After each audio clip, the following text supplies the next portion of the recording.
Hello, welcome to Leeds, the Queen's Hotel, and the first members' conference of this type that the union's ever held. It's an absolutely brilliant event, and thanks for everybody for coming.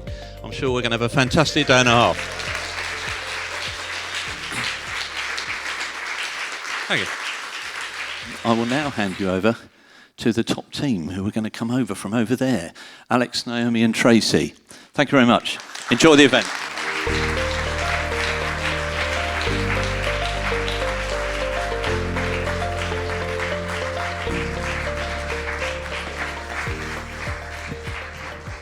Perfect, thank you. Fantastic, thank you. Colleagues, welcome to Leeds and welcome to the first MU Members Conference focusing solely on equality, diversity and inclusion.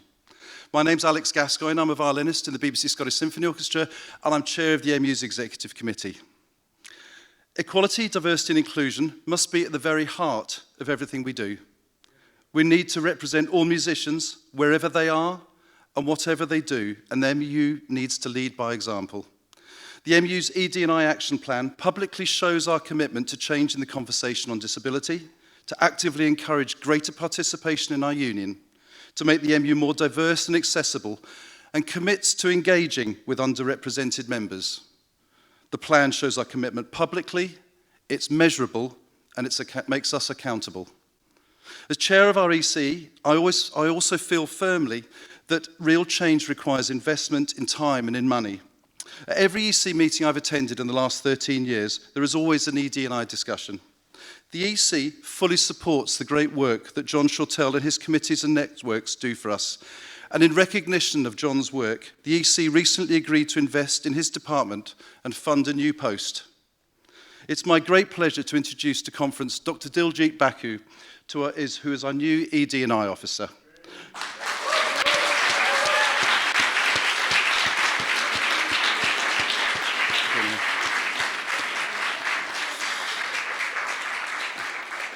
I've known Diljit for many years and I know the extraordinary knowledge and support she'll bring to the MU, and Diljit will work out of our office in Glasgow, which is fantastic. We need to ensure the MU is not just diverse, but it's also inclusive. Diversifying our membership and our committees is a long-term project, but one we're fully committed to. These steps are all working towards making sure the MU represents all musicians, whoever they are and wherever they work. Our members and our staff need to feel safe to raise issues and know they'll be listened to. This conference is part of the MU's ongoing commitment to our members. Even if we don't belong to a community or are not impacted directly by certain issues, we will work collectively to tackle issues together. On behalf of the Executive Committee, my sincere thanks to John Shortell and his team, Naomi Pole and Jane Austin and Keith Ames for organising this venue. My thanks also to all our guest speakers and panels, and we're especially honoured to welcome Tracy Bravin, Mayor of Leeds. West Yorkshire. West Yorkshire. They told me Leeds. Sorry. Thank you all for coming today. I hope you have a great conference. Nearly all the members of your executive committee are here, so please come and talk to us. Tell us what you think and tell us what you want us to do. This is our union. Let's work together in listening to our members and supporting them wherever and whoever they are. It's my great pleasure to introduce to you our General Secretary, Naomi Pole.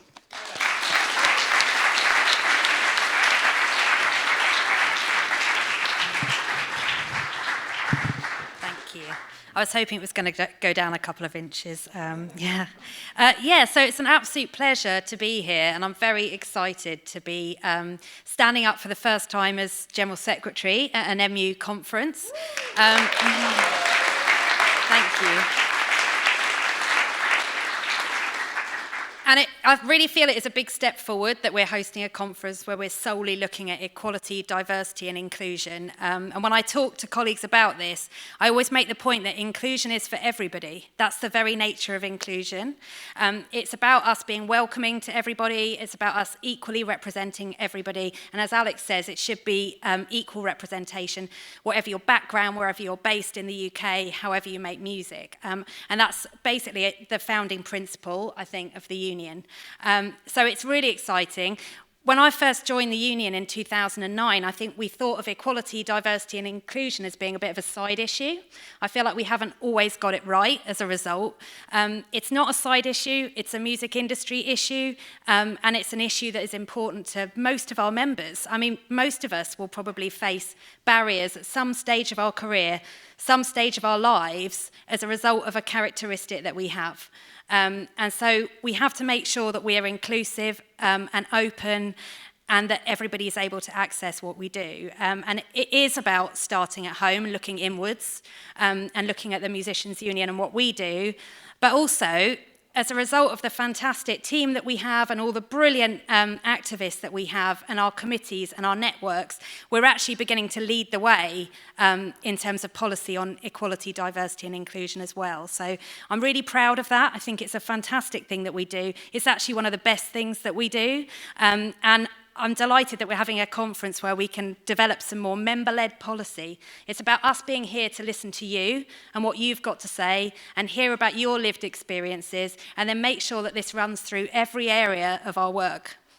So collective bargaining is one of the most important things we do too. Obviously, we're all about paying conditions. We're a trade union. But when we talk to employers and engagers, we should be talking about issues that are related to equality, diversity and inclusion as well. So we recently had a pay and conditions strategy day, and John Shortell came along and he talked to our organisers and officials who do the negotiations and talked about how we should be talking about policies in those negotiations. So we should be not just focusing on pay, but we should be talking about things like introducing a breastfeeding policy in the workplace and tackling racism and talking about disabled access. This should be something that we're doing on a daily basis. And Diljit, when she joined, she said, you know, my aim is that eventually this role in the union will become redundant because this will be something that runs through everything we do. We'll have an inclusive industry and workplaces will be better and we won't need to do the work at the same level that we're doing it now. So that's the vision for the future that I think we can all get behind. Just very briefly, I wanted to talk about my own experience. I'm obviously the first woman General Secretary of the MU, and thank you.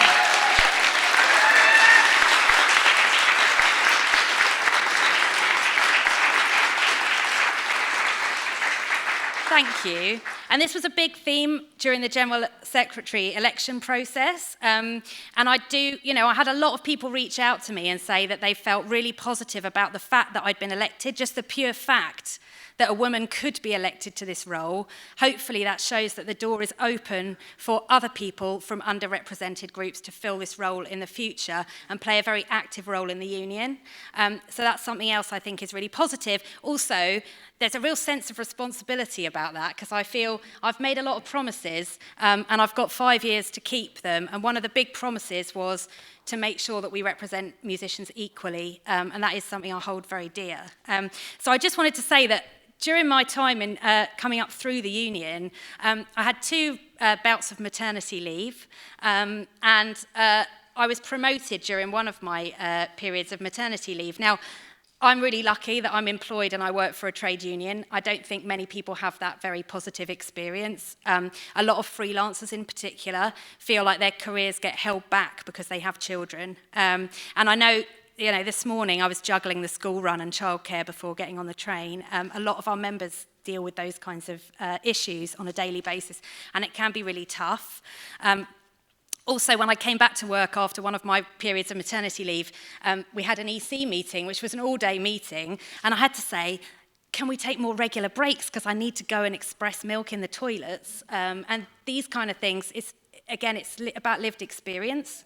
And once you've been through having those kind of difficult conversations, you can start to talk about that in the workplace in a kind of authentic and genuine way, and hopefully help some of our members to have those difficult conversations. Another area that's very close to my heart is the issue of sexual harassment and discrimination in the music industry. This is a conversation that's been difficult to have with industry colleagues. There was definitely a sense early on about the music industry not wanting to say that it's not a safe place or not wanting to acknowledge that it's any different from other workplaces. And what I can say, having dealt with hundreds of reports of sexual harassment and discrimination, is that it is different from other workplaces. It doesn't mean it's populated by bad people particularly. It means that we have an overwhelmingly freelance workforce. Freelancers don't have the same protections in law that employees do. We have a lot of late night working. We have alcohol and drugs available in a lot of workplaces. It's difficult because it's still quite male dominated at the top. That is changing. But there's a lot of issues that are specific to the music industry and the entertainment industries. And I think that's why it has to continue to be a very important campaign for us. There's talk now of, there's a plan to set up an independent standards authority, which will be an independent place where people can go to make reports of sexual harassment and discrimination and have them independently investigated. So I think that's going to be a major step forward when that happens. And we're fully in support of that, and we want to make sure that freelancers and musicians are covered very well by that, and that our particular issues are understood. We've also launched a disabled membership category for the first time in the last year, which is, again, something I think a lot of members have called for. And finally, we're there, we've done it. We believe in the social model of disability, so you can self-identify, so there's no need to provide proof of your disability in order to qualify for that rate, which I think is very important. And when there's work that we want to do and we're not the best people to do it, we work with a lot of fantastic organisations in the music industry, like Power Up, like Black Lives in Music, Girls Irate, and Key Change, for example. So again, we're investing, I think Alex said, we're investing money as well as time in equality, diversity, and inclusion issues.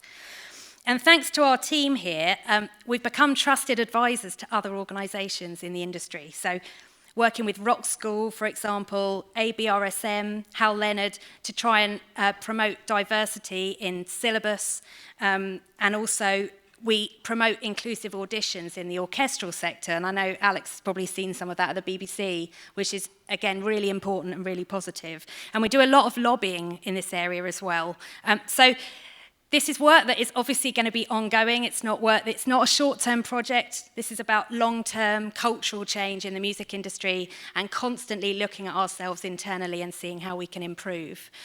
So I'm really excited to hear what comes out of all the different breakout sessions and panel sessions that we've got programmed. And just once again, thank you so much to John Shortell in particular, who leads this work for us so well, to his team, and also all of the activists who over the years have sat on our committees and kept pushing us and kept saying that we need to change. And I hope that we're beginning to show real signs of positive change internally and externally. So I'm excited to hand over to Tracy now. Tracy and I know each other of old because I used to work at the Writers Guild, and Tracy was a screenwriter as well as being an actress. So she really gets freelancers, she really gets the creative industries. And I think my favourite Tracy moment was when she came to a UK music board meeting wearing an off-the-shoulder dress and then went back and spoke in Westminster wearing the same dress. And then the press absolutely tore her to shreds for it, for having a visible shoulder. So what she did was she sold the dress for charity and made a significant amount of money, £20,000. For the Girl Guides. £20,000 for the Girl Guides, and that just shows what an absolutely kick-ass woman she is. So we're very lucky to have her here. Thank you, Tracy.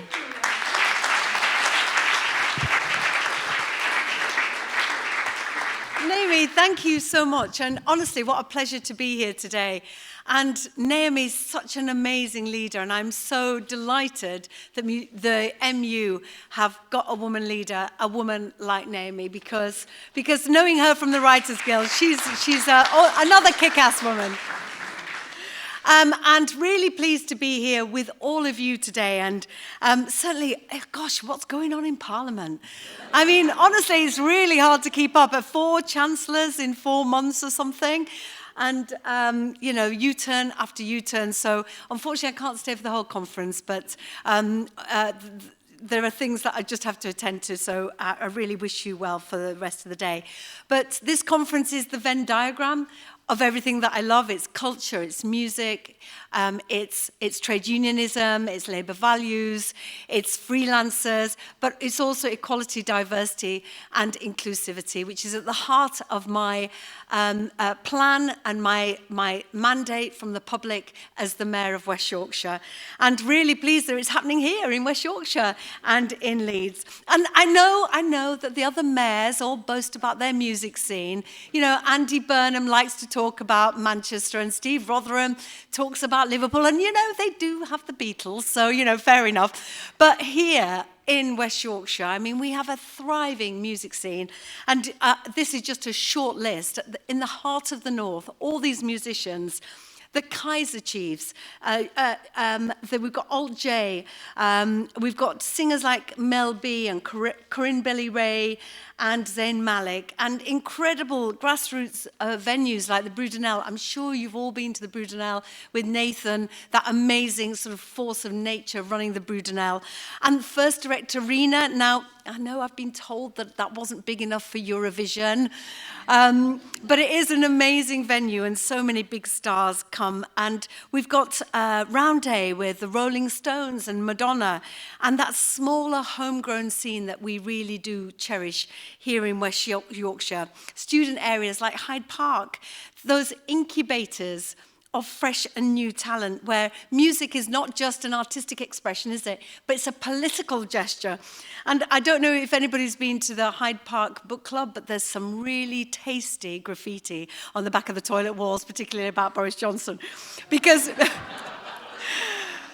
it's about music and politics together, isn't it? And making the case that they're writing about, you know, what matters and what's important.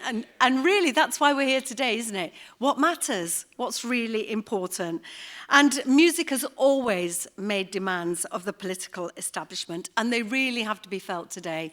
And this chaotic Conservative government, primed yet again to unleash more austerity on our communities. And we know where that lands. Communities like ours in West Yorkshire, who've already been hit hardest by 10 years of austerity already, and COVID, we are already home to, sadly, some of the highest numbers of food banks, 1/3 of children living in poverty. We will not stand by and be yet again the fallout from their chaotic experiment in Parliament. And we know that that pandemic really impacted on you as musicians and creatives, all majoritively excluded from government support. And that bureaucratic Brexit that means touring in Europe is now impossible for smaller bands and fledgling artists. And it's just wrong. I mean, you know it, it's wrong that, you know, the new, fresh generation of talent can't experience what their grandparents or their parents did, which is going to Europe, sharing ideas with other European musicians, selling merchandise, which is often the only way you can make an income, and also just testing out new songs and new tracks and finding new audiences.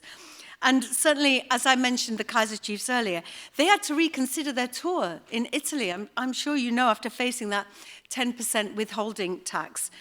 Smaller bands having to negotiate and navigate 27 different sets of rules in 27 different countries. And I know the MU have been really invaluable there. So I just want to thank you for your support, because where else do musicians go if they can't go to their trade union?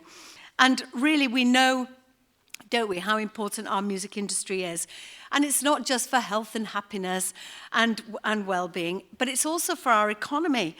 You know, it's about jobs and training and skills and regeneration. And everyone here, like me, you've all got skin in this game. Music, as I'm sure is the same for you, is a solace when you're growing up. And certainly it transported me out of my 2-bedroom council flat in Batley. I was really privileged to be of an age where Batley Variety Club was open, and seeing so many amazing artists there. And then going into disco, I was a huge fan of disco, going to the local club in Murfield whenever I could. I was the West Yorkshire area disco dancing champion, which...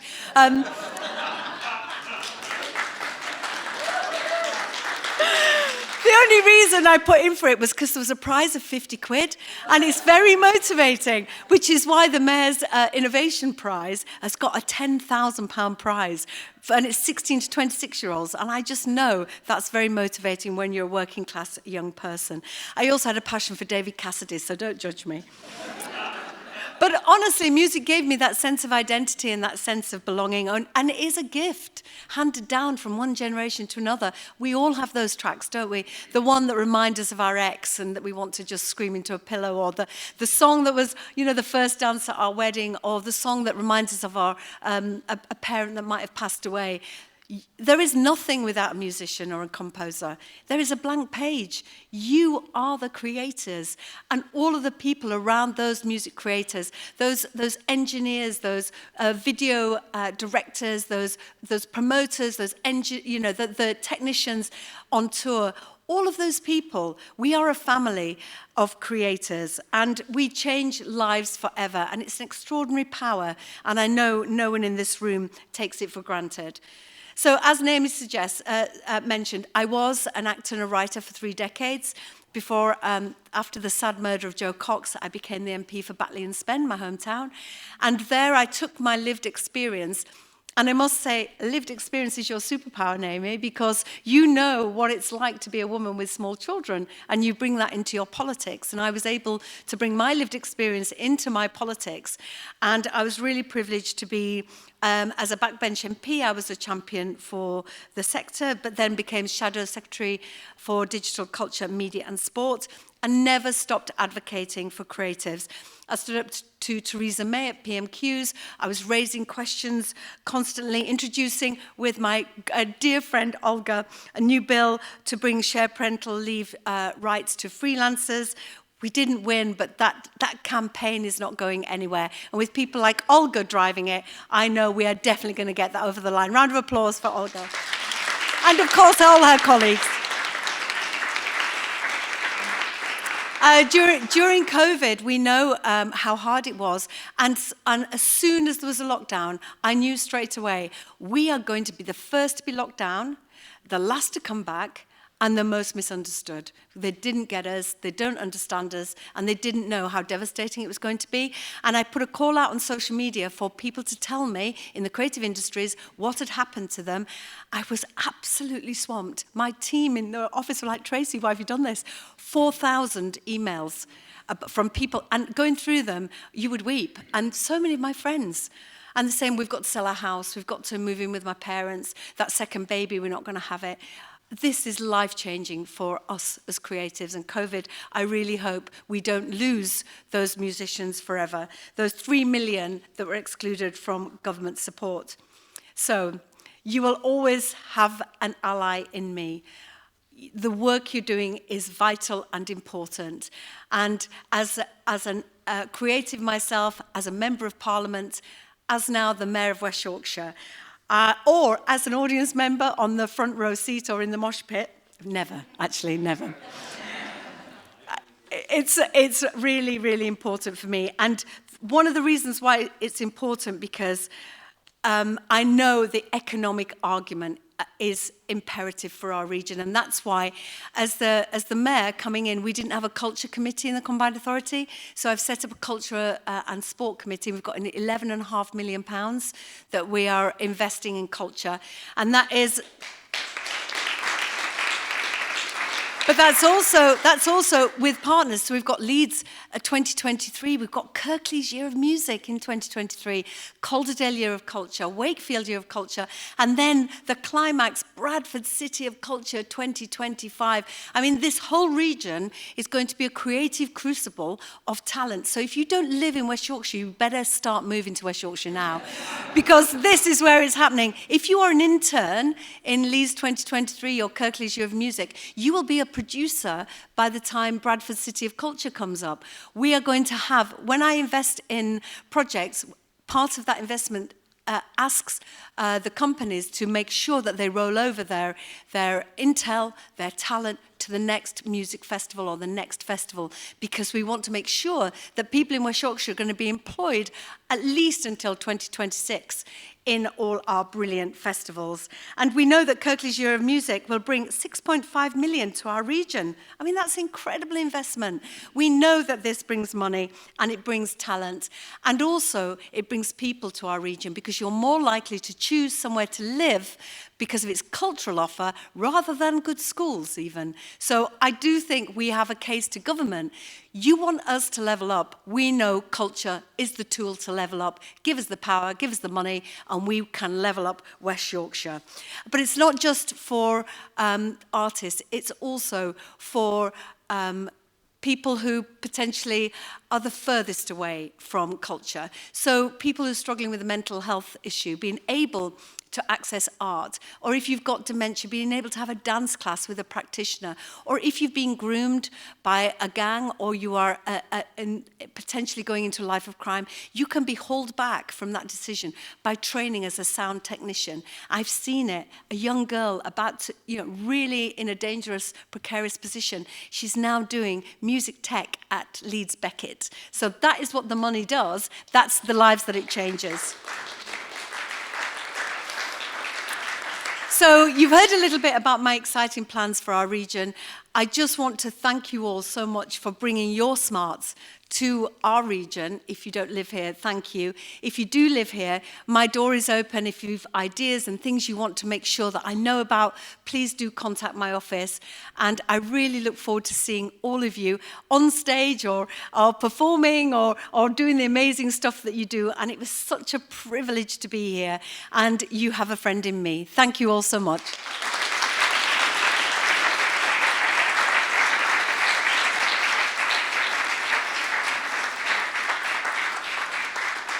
Thank you so much. That was very inspiring, thanks, and good to hear a bit more about what's going on here in West Yorkshire.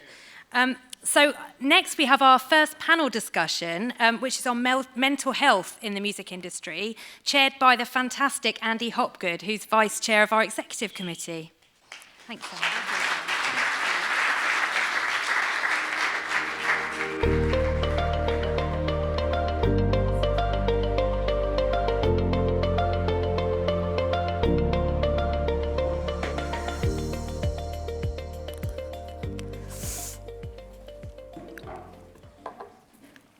Welcome, everyone. It's great to see so many of you here in Leeds. I'm really excited about this conference. I've been on the EC for some time now, I think 13 years, Alex said it was. And it really just shows how far the MU's come. And I'll be quite honest, we had a lot of catching up to do in the last kind of 10 years. But John Shortell does such a brilliant job, and he's helped us to develop the EDI committee and all the great work that his department does. I'm so pleased that we now tackle head-on difficult issues and make space for people to share their experiences to make change for all of us. Very proud to be up here today as Vice Chair of the EC and as a member of the MU. The EC has changed dramatically in my time on the committee, and I know there is so much support from all of us for the work that will develop from this conference. I think today is proof for me. Sometimes you can't raise hell and change the world, because the world isn't ready to listen yet, but you can make real change by sticking to what you believe in, listening, learning, and educating others. And through a very slow, democratic trade union process, you get the change you want to see. But all that patience is really worth it, and I'm proud that we're really here today doing this. It feels like a real achievement for us. So we're here focusing on mental health. I'm sure we've all got experience of mental health issues, whether that's firsthand or from colleagues. It's something we learn to cope with, live with, and at times we have to battle on a daily basis.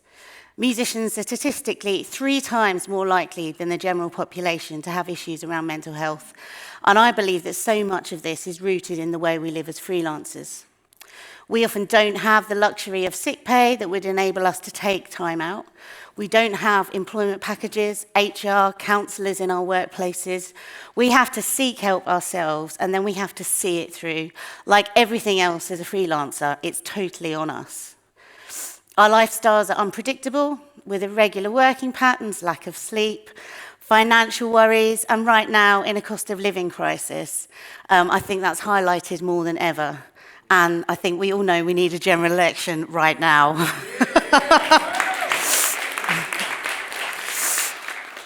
That's without the pressure of our jobs, performing and having to negotiate constantly for fair pay. Touring and the issues around that, substance abuse and addiction. We're working in places where drugs and alcohol are all around us. And this is just the tip of the iceberg, but I know I'm kind of preaching to the choir here. So because of all this, we need specialist support as musicians. We need support from people who have an understanding of how we operate and what we do. And I hope this wonderful panel is going to help us to show what's available to our community and how we can access that. So I'm going to ask you first just to introduce yourselves. Can we start at that end, please? Thank you, Andy. Good afternoon, everyone. My name's Eric Mtungwazi. I am the Chief Executive of Music Support. We are a mental health and addiction charity specialist working, obviously, in the music industry and specifically to support individuals affected by those issues. All of our services are delivered by professionals who have lived experience and professional experience of working within the industry. My name's Elton Jackson, and I'm Director of Artist and Employee Wellbeing at Sony Music. This is the first time that there's been a role like that at Sony, and we are about 10 or 11 months in. But my background has been, I was a musician in the early 90s. I then went on to train as a psychotherapist, specialising in trauma, and then in also a supervisor. And I've also been a clinical director for a charity called Survivors UK that supports men and boys who have been raped or sexually abused. I'm Joe Hastings. I'm the head of Music Minds Matter, which is a charity under the parentage of Help Musicians. We support people from across the music industry. We have a 24/7 support line, which is free to use. Individuals can access conversations with BACP accredited professionals there, and it can also lead to therapy. In the last year, we helped about 700 people to access therapy through the service. And then we've got lots of additional services, including peer support groups, self-care sessions, which we run throughout the UK, and we have a new digital platform called Explore, which offers video content, access to resources and signposting for anyone who wants support through a lot of these people here as well. Yeah. Thank you. Hi everyone, I'm Natasha Hendry. I'm really here, I suppose, in my role as a researcher today, a music psychologist, which often gets mixed up with music psychotherapist, which I'm not. But generally, I've worked as a singer myself in the music industry for over 20 years, and then sidestepped into training in psychology, and really found research as a really weird superpower that can really take people's lived experience and make people listen and show where change can be. And so for me, it was a new area to step into, but an area that I'm trying to use, I guess, to bring a voice, mostly looking at education, performance and well-being. But my research at the moment is based around marginalised voices and in letting their voices be heard, basically, in the music industry. Hi, I'm Sital Panesar. I am a psychotherapist and founder of MusicaTherapy. So I work predominantly, well, mainly with non-white artists and creatives, offering them mental health support and sort of strengthening provisions for mental health support and access for marginalised communities. I'm also, alongside that, more recently a lecturer at University of East London, training psychotherapists, I suppose, to be more culturally competent and thinking of how we bring equality, diversity and inclusion into the therapeutic space, regardless of where we are, what our positionality is. And so, yeah, EDIs are very important and close topic to my heart. Thank you. So my first kind of question to the panel, do you think more people are reaching out for help now? And why do you think that is? What issues are people kind of coming with now that they weren't previously? Anyone want to? Yes. Yeah. Yeah, definitely. Yes. So just to get the numbers out of the way, last year we saw an 118% increase in people using our services, and this year we've seen a further 37% increase in those using our services. So it's been huge, the shift, and we've had to actually adapt, and that's why one of the reasons why we've set Music Minds Matter up as an independent charity, because it was important for us to be able to ensure that it was sustainable and we could fund all of the support that we offer. But in terms of what that means, what we're seeing commonly being the issues, it's actually shifted. So early in the pandemic, people were using the service predominantly for the reasons that we'd seen previously, so mainly around low mood and depression. But what we've seen over the last 12 months is much higher levels of stress and anxiety, performance anxiety being a much more prevalent issue for people. So it's moved, and a lot of the common presenting factors we're seeing now in high levels were previously fairly low in terms of the numbers of people using the service with those presenting issues. So it's been a huge increase for us in terms of the level of support we've had to offer, and working with BAPAM and Music Support and others, we've had to try and adapt and make sure that the services can still function given much higher levels of engagement. I don't know if you want to add something from the music support's perspective. Yeah, just to really echo what Joe was saying, certainly we're seeing substantial increases in numbers of people reaching out. Really interestingly, and probably very similar, I think, at Help Musicians, a lot more kind of regular callers, so people that are experiencing quite complicated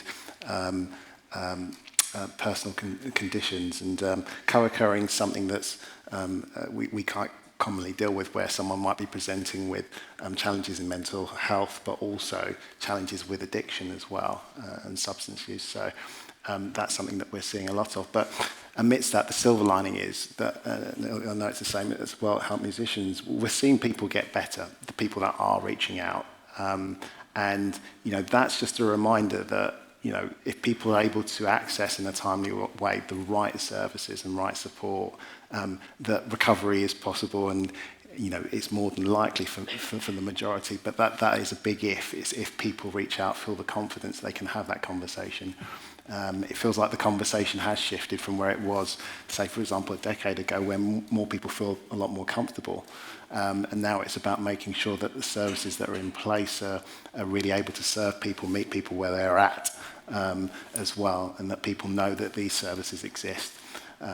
Also as well, the other silver lining is that I think more and more what we're seeing increasingly is that musicians, music managers, touring managers, crew are upskilling in the areas of their understanding about mental ill health and also addiction, and wanting to get trained so that they can be helpful. That first responder when they see people on tour, or they see people in studios, or they see people in their offices struggling. And so that's particularly important, I think, in the freelancing community, which is largely what our industry is, that as many people as possible know how to respond as well as to prevent.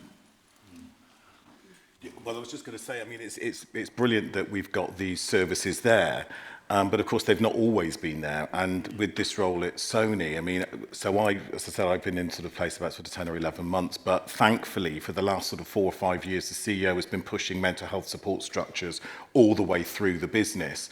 And that's gone from sort of partnering up with Mind, who have come in and sort of done mandatory training for everybody. We've got mental health first aiders in place. But also specifically for artists, we've got 2 initiatives there, Artist Forward and Artist Access, which basically gives artists more control over sort of invoicing, payments, royalties, support with finances, and access to mental health support staff. So we've done that already, and there's still more that we're going to be doing. But since I've been in place at Sony, I think one of the things that, go back to the exact question about, are people reaching out? They are. And one thing that's really nice being inside the business, because there are other sort of majors that are doing similar sort of initiatives to what my role is, but it's actually outside. So doing it inside is a bit tricky because I was thinking, how is this going to work with confidentiality and so on? It's actually worked the other way round because it's actually dropping this idea of guilt or shame or embarrassment around mental health needs. And people are now sort of approaching me in the corridors or in the canteen saying, oh, can I come down and sit and have a chat with you? Or, can you tell me a little bit more about what support structures are in place for myself as an employee or perhaps an artist they've got on their label. So in answer to the question, definitely more people are asking for help. But what's really important, and really echo what you were saying, Eric, is the fact that what is in place needs to be absolutely right and supportive. And you need people that are properly trained specifically to help exactly what that need might be. And that's what's really, really reassuring at the moment, is that there's being a lot of time put into ensuring that you've got the right people in those places. Can I just add as well, though, I think we need to also strengthen kind of the system around it that supports people being able to kind of access that support. Because I've seen the increase in people reaching out for support for all the negatives that the pandemic brought. Of course, it offered people space and time to look at their traumas, look at what's happened, be able to address some of the issues that have been building up for years and years and years and years and years. And that's great that they've been able to access that support and continue along those kind of explorations and journeys. But my question is, well, why wasn't that time offered before? Why did it take the world stopping for people to be able to access support or to be able to have the time and space to go and kind of address some of the issues that were there already? You mentioned about performance anxiety there, and that's something that is kind of specific to performers. I just wondered, like with the kind of issues that you all see, are a lot of them kind of industry-specific things, or are they more general across the population things? Well, it's a really interesting point that Sital just raised there, because I think it's probably half and half in the sense that people that we work with at Music Support, right, half people are presenting with conditions that are developed whilst they've been in the industry, and then the other half, it's things that they've brought into the industry. And it might be things from childhood trauma, unresolved kind of issues, relational issues, things that are happening at home.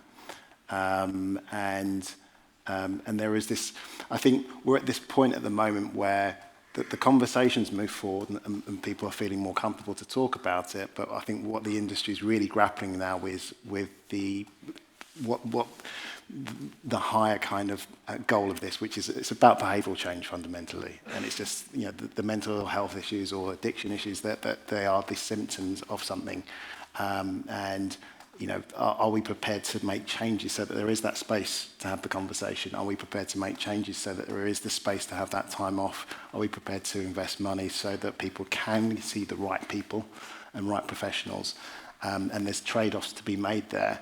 And so it's almost like a value decision. What do we value the most as an industry? But it's good to hear the likes of Sony and other organisations which are trying to invest in change, real kind of like structural change.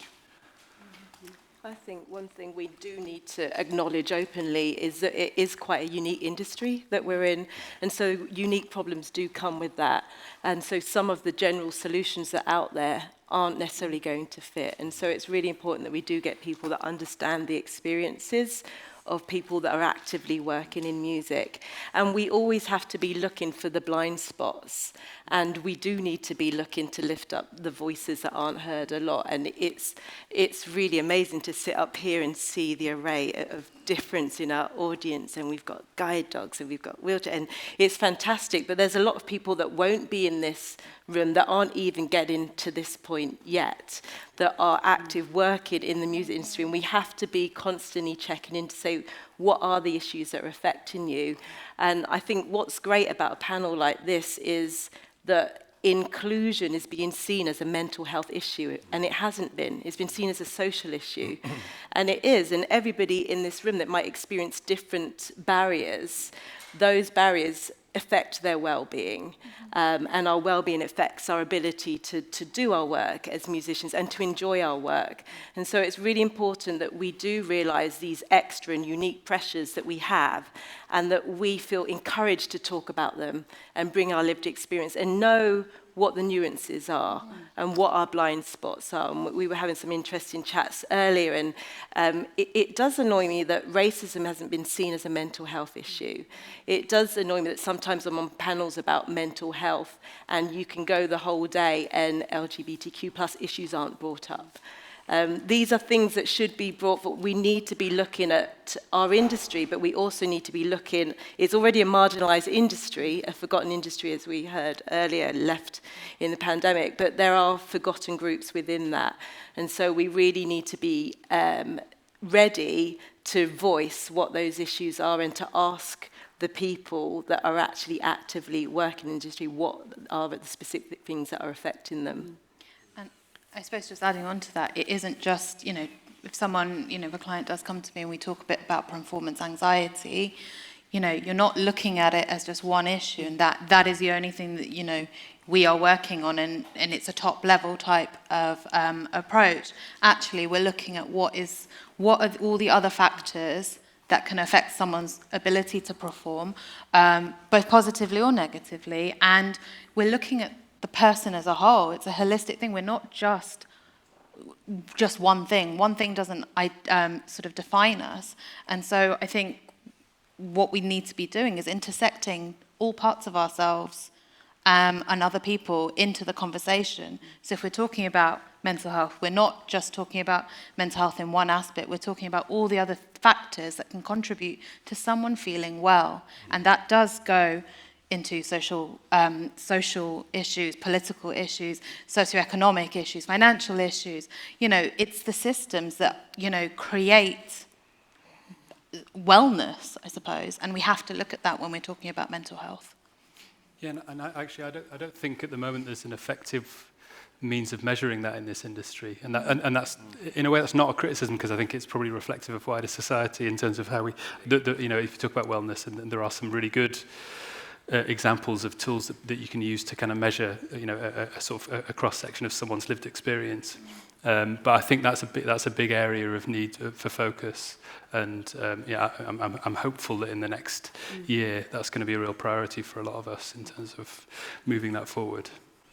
And I just want to add one more thing to that, because I think, you know, it's just sort of backing up some of what people have said. It's all very well if you take somebody out of the situation and you provide them with therapy or support, but then you put them back into the scenario that's caused some of those problems in the first place.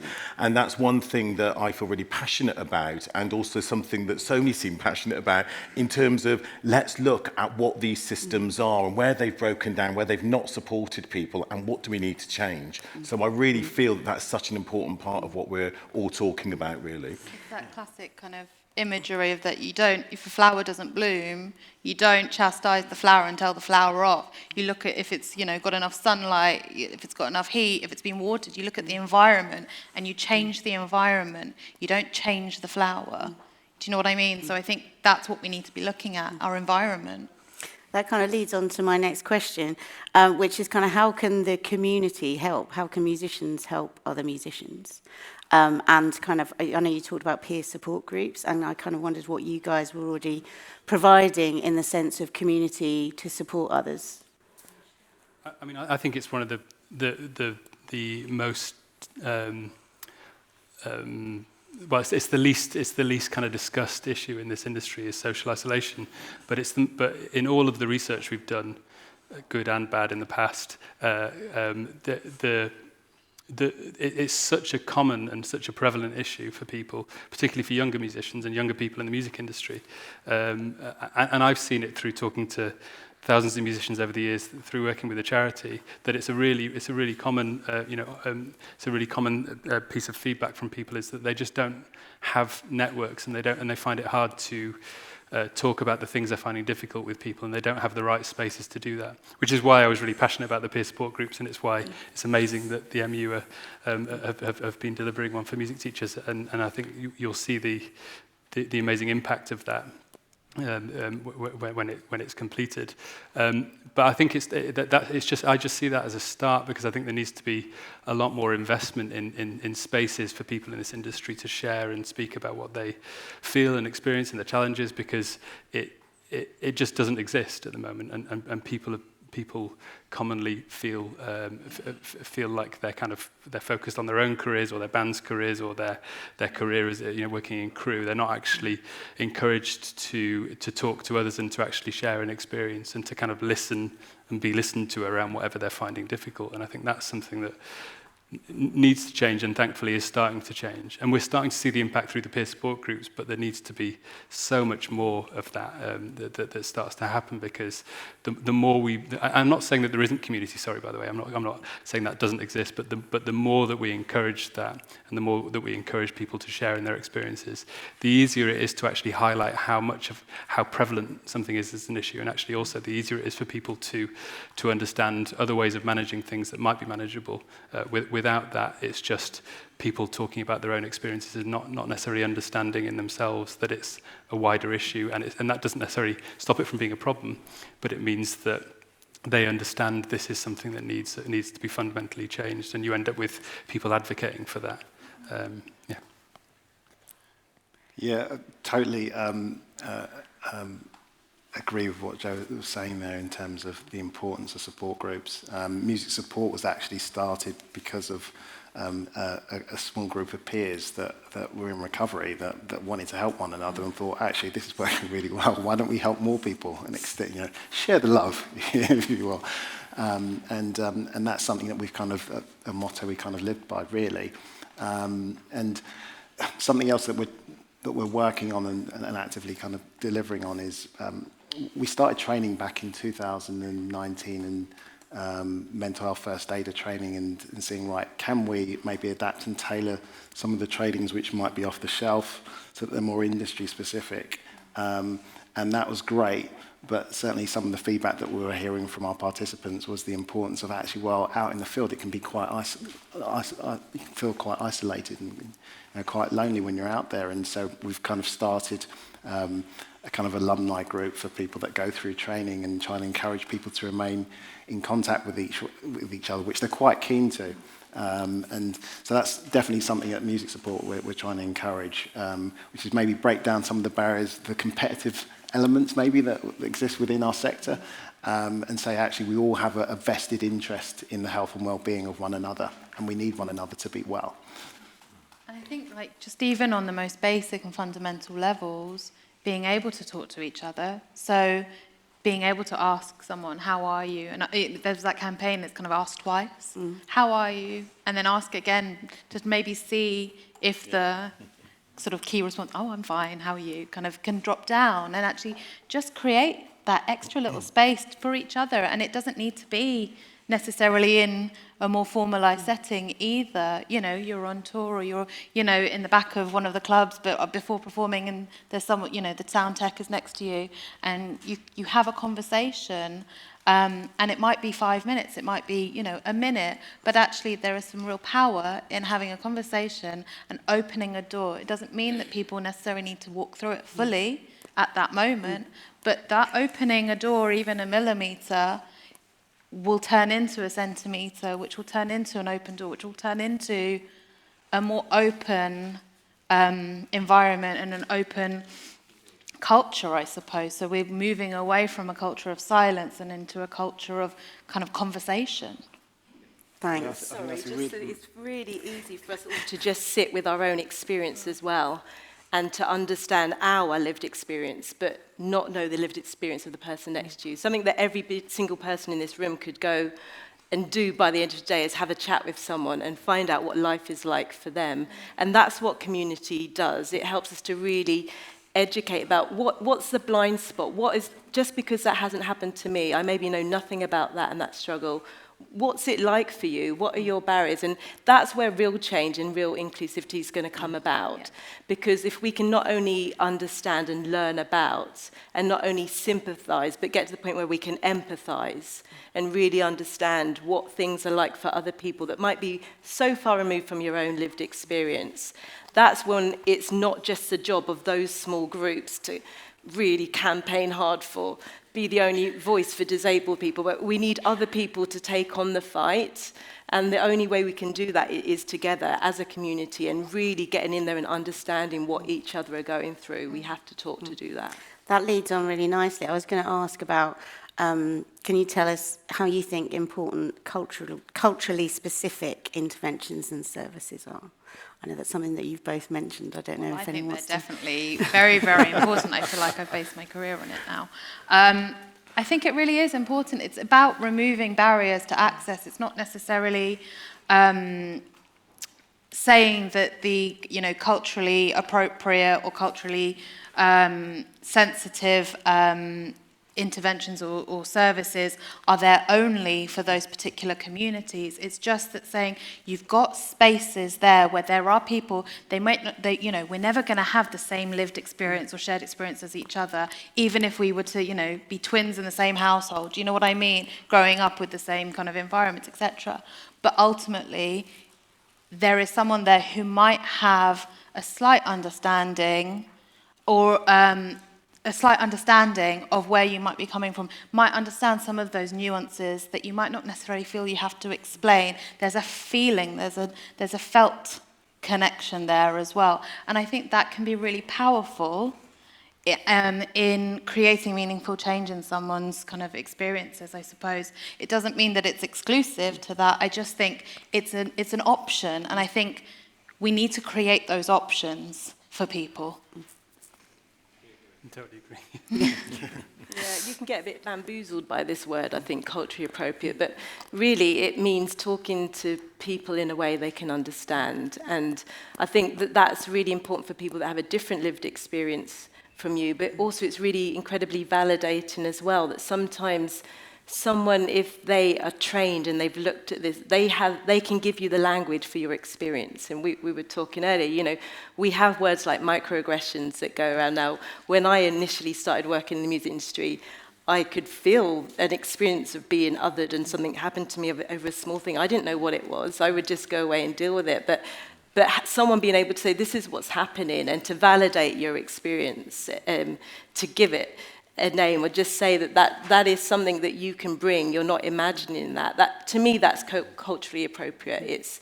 It's being able to understand individuals' experience and being able to hear it and validate it and say, I understand that. We can talk about that.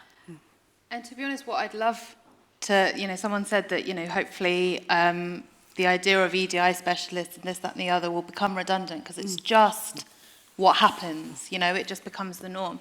I'd love for it to, it's like a therapeutic industry or any sort of industry to kind of think that actually you don't need to go to someone,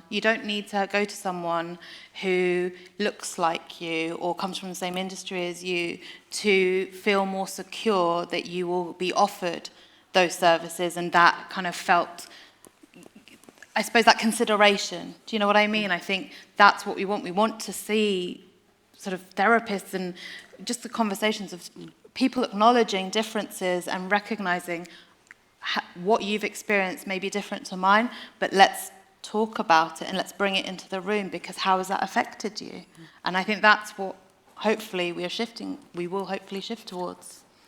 Thank you. Could I just go. add? Sorry, because part of my role at Sony is about a culture change as well. And I mean, back to your point before about sort of, whether there are these support groups there and whether people are actually communicating with one another or not. And one of the things that I do is I provide some of the training for the mental health first aiders at Sony. And what's interesting about it that I've sort of witnessed is that that's creating a community of people that are helping within the industry, though they're feeling a bit more secure. And in one part of the training, whoever was doing some exercises, I said, right, now you two are buddies, so you two can look after each other within this role as well. And I think you know, one of the things that Sony does quite well, actually, is that there are also all these other little groups within Sony. So there's LGBTQI, there's Black group, there's the different sort of smaller communities within the bigger community of Sony. And in terms of culture changing, it's got to start with people sort of feeling safe enough to talk about what their issues are and what's really, you know, they're battling with. And I think very often it does start with somebody that looks similar to you or might have similar experiences. But eventually that opens up to other groups talking to other groups and feeling safe enough to express what their experience is. And so in terms of culture change, I think we do need to start with these groups, but eventually I think we all become sort of part of that discussion, and that's what I hope really that we're all aiming for. That's great. Thank you so much. Can we give these guys a hand, please? Thank you.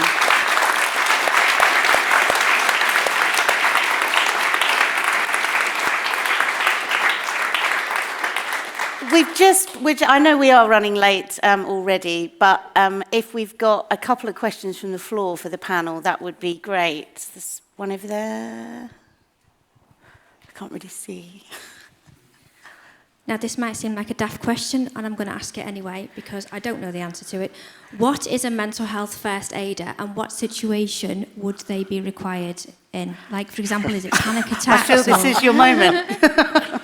And your specialist subject is. What sort of situation would require a mental health first aider, and what is a mental health first aider? All right, cool. Good question. So a mental health first aider, just like you have a physical first aider in the workplace, mental health first aid is to put mental health on the same parity as you would do with physical first aid.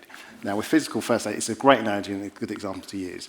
If someone is a physical first aider, you wouldn't necessarily expect them to perform an operation on site, would you? But you would know, that person would know how to contain the situation, they'd know how to support that individual, and they'll know how to get that individual to the right place. So it works exactly the same way with mental health first aid. It's not asking people to be a qualified therapist, a counsellor or psychologist or psychotherapist. What it is training and supporting individuals to have a basic understanding of common mental ill health conditions, to know how to listen first and then how to respond in that situation, and how to maybe guide someone towards recovery and the start of that journey. So that's really what mental health first aider is. It's a 2-day two full day course, just similar to like physical first aid, but there are other trainings that you can do off the back of it. But that's basically in a nutshell what it is. And as someone that's done that training, I'd really recommend it, because it's something I've used in my teaching and community work so much beyond anything else. It's just been a really useful skill set. So thank you for that music support. I've got one more. Yes, just there.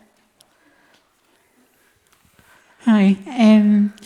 As a neurodivergent and disabled artist with mental health issues, I've identified a lot of stigma as an artist with protected characteristics. It seems that the industry has solely referred to education and music therapy services, which practically is not enough. As an artist activist, my policy is to broaden opportunities for underrepresented artists gain representation. How can we generate a strategy to promote our underrepresented talent commercially and without stigma? I feel like this might be for you, Elton. Well, you know what's interesting? You know, I've been pulled into several meetings, actually, which have been about signing new talent at Sony Music. And on those specific occasions, I've been pulled in because the artist has mental health or physical health needs. And I was really rejoiced that that was actually going on, because I wasn't sure just how easy it is to, you know, access, you know, popular sort of industries such as the music industry if you've got these other barriers or you're part of a smaller community. So I think, I mean, my sense, and this is, I can only speak for Sony, is that door is opening. I think there's more that we can do, but my experience is that it's not a shut door. My experience at Sony is if you knock on the door opens. And I just want, and obviously I want to encourage more and more of that. In terms of the wider industry, I can't speak for that, but certainly I have seen, bigger access to those smaller communities coming into Sony, and long may that last. And actually, we have just recently signed somebody, with mental health issues, and we're supporting them appropriately around that. Thank you. We've got 2 minutes left. So if I could just get a quick sentence from each of you of what would you like to see happening in the future? Oh, can't you start on that end? Okay. Sorry, I'm just it's because you're in my eye line. I apologise. Do you want to go first? I'd like us to not have to have separate conversations about EDI and mental health. I'd like it to just be normal. So, EDI as a fundamental kind of building block of everything, and just health days. Every day is a health day rather than a World Mental Health Day. Just it be part of the normal building blocks of our society. Yeah, absolutely. I think I would love to see more marginalised voices in senior roles, making the decisions, people that are affected by it, basically leading the way forward with it. Thank you. I can't follow those because I totally agree with both points. Obviously, I mentioned before about community and how that's really important to us. But I think also we need to ensure that we're meeting the needs of the community, and I think we're doing a lot of really good work now, but we don't necessarily understand the needs of the community until we've got the right kind of means to measure and understand the needs of the community. So I think there's a lot of work to do there, and it's a real focus for us on knowing how we best measure the needs and respond, and also use the insights we have through the services we offer to better support those who are with protected characteristics, but also those who are maybe accessing and using the services at lower levels within society as well. Probably slightly predictable as a psychotherapist, but to keep the conversation going, to keep talking, because, I think everything starts with that first conversation and that first reaching out. And, as a psychotherapist, I've seen people change dramatically in the time that I've been working with them, and I've seen organisations change dramatically because we're having these conversations, and there's a lot more work we need to do. Thankfully, it's happening. It's happening across the board, I think.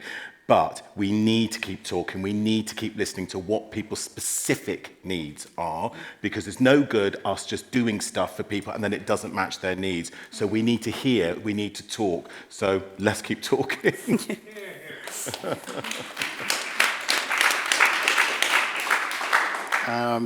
I mentioned it earlier on, which is we're talking, now it's time for behaviour change. So, yeah.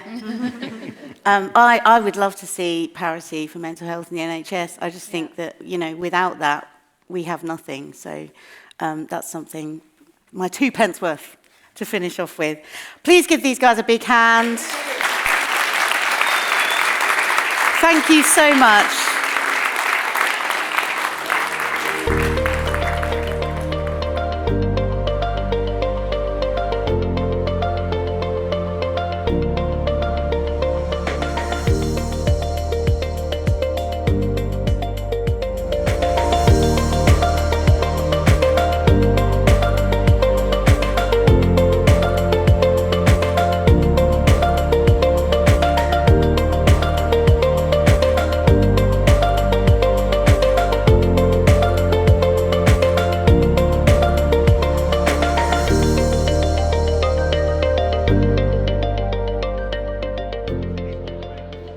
Hi everyone. Hi everyone, I'm John Shortell, I'm Head of EDI for the MU. Thanks for participating in the sessions today.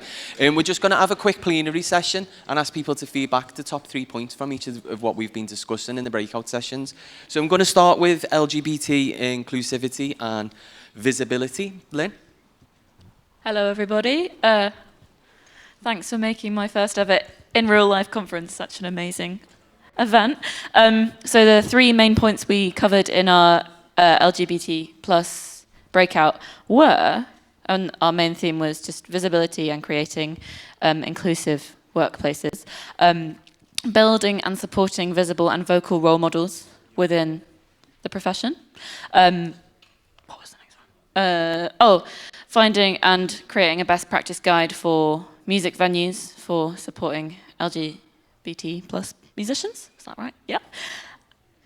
And the last one, promoting gender neutrality within our workspaces, so not just having a gender binary in changing rooms or in dress codes or in whatever, making it the norm not to be a cis-het white man, making it the norm to be whatever you are as a person, so everyone can work authentically within their musical lives. So that's what we came up with. Thank you, Lynn. And next we've got feedback from tackling the parent and caring issue. Hi, thank you. So the main three things we talked about, more financial support for dads, so it's not pushed immediately back onto the women, because by freelance dads not getting paternity pay, you're immediately putting the conversation that it's the women who have to do it. So that's a big one. Emotional and physical support for those who've experienced miscarriage, because there's quite a high number of women who are experiencing that even at work, and just carrying on like nothing happened because of the fear of losing out on more work. Something that I feel could be done quite, I say easily, so family-friendly working packs and access riders. So basically, a lot of venues could have babysitters lists. Like you have theatre digs lists, why not have a list of preferred babysitters in the area? And a new government was suggested. So, thanks. Why not? And next we're going to hear from Sam and the session UBI, Making UBI a Reality. Yep, so we kind of discussed a couple of questions. The first one is, what story should we be telling as to why we need UBI? So part of it is about giving time to be creative without pressure, of doing a minimum wage job alongside creative work and having to fit everything around that. And it's potentially leading to a better, happier society. Also, it should be potentially framed around kind of meritocracy, so art's available to everyone, and not just a few, but also the quality that will be produced will have merit. So if we want to have arguments, you know, with the Tories and other right-wing activists, we could think about how to frame it like that. Also thinking about UBI as a way to compensate people for time and effort. Also to use it as a way to support other issues such as childcare and encourage underrepresented groups to participate. And then we also thought there was a really interesting link with the panel we saw before about also mental health and well-being and how UBI, taking away a financial worry, could be a really good part of that. We also had a chat about what kind of information and resources would be really, really useful. So the ideas included a digital toolkit about how to use social media and communicate effectively about UBI and to formulate arguments, including kind of expert articles. There was also a discussion about the campaign being inclusive, so that we can have a conversation even with people who disagree with this particular principle, and they can come on that journey as well. We talked about existing resources, so things from such as Basic Income Conversation, who have a toolkit. We talked about older generations having pensions, which are a kind of form of basic income, and how that can be an example of how to spread it. How UBI is very popular globally. There's a big trial happening in Ireland at the moment for creatives and musicians. And then finally, also it allows people to say no to badly paid jobs because of it's a bit of a communal effort there. So also just to mention very quickly, we got told about a really amazing event coming up, an online session run by the UBI Arts Lab, where they're going to be bringing in a couple of speakers who've been involved in the trial in Ireland. And this is going to be on the 7th of December at 6:30 p.m. via Zoom. And you can find information on the UBI Arts Lab website. We'll circulate that info as well to the conference. And next we're going to hear from Keith on ageism and the music industry. Yeah, ageism. Yeah, great. Old is an attitude, isn't it? Usually a prejudice of other people. Yes, and there is no doubt that it's actually prevalent in the music industry. It's far too prevalent amongst some of our colleagues. It's far too prevalent amongst employers and management. We know the power of music to help people of all ages, and that working with the elderly is a vital role for the health of the nation and musicians, and we talked quite a lot about that at the beginning, and that musicians are key to its implementation. We thought we should lobby government for funding to support both musicians, health centres, and make the link between arts and the health, physical, mental, emotional well-being of the country. We thought there was a need to educate work colleagues, management, conductors, that seemed to be a popular one, and maybe have a section within the MU for mature musicians, in the same way as we have a section for young musicians. We did have a little debate about what constituted young and old, and why, you know, we use those phrases far too often. We wanted experience valued, and we wanted it recognised. We want respect, and we thought perhaps the union can help with things like maybe a link with Saga. And in fact, actually, you know, they could help us put on gigs for mature musicians who will have a mature audience, possibly. We had lots of other things, and it was all bloody brilliant. And yeah, exactly. And so I'll shut up now. Thank you, Keith. We've got one more to go, haven't we? Yes, and then I think we're going to hear from Rick on neuro-inclusive workplaces. Yeah, I'm a DEP, actually.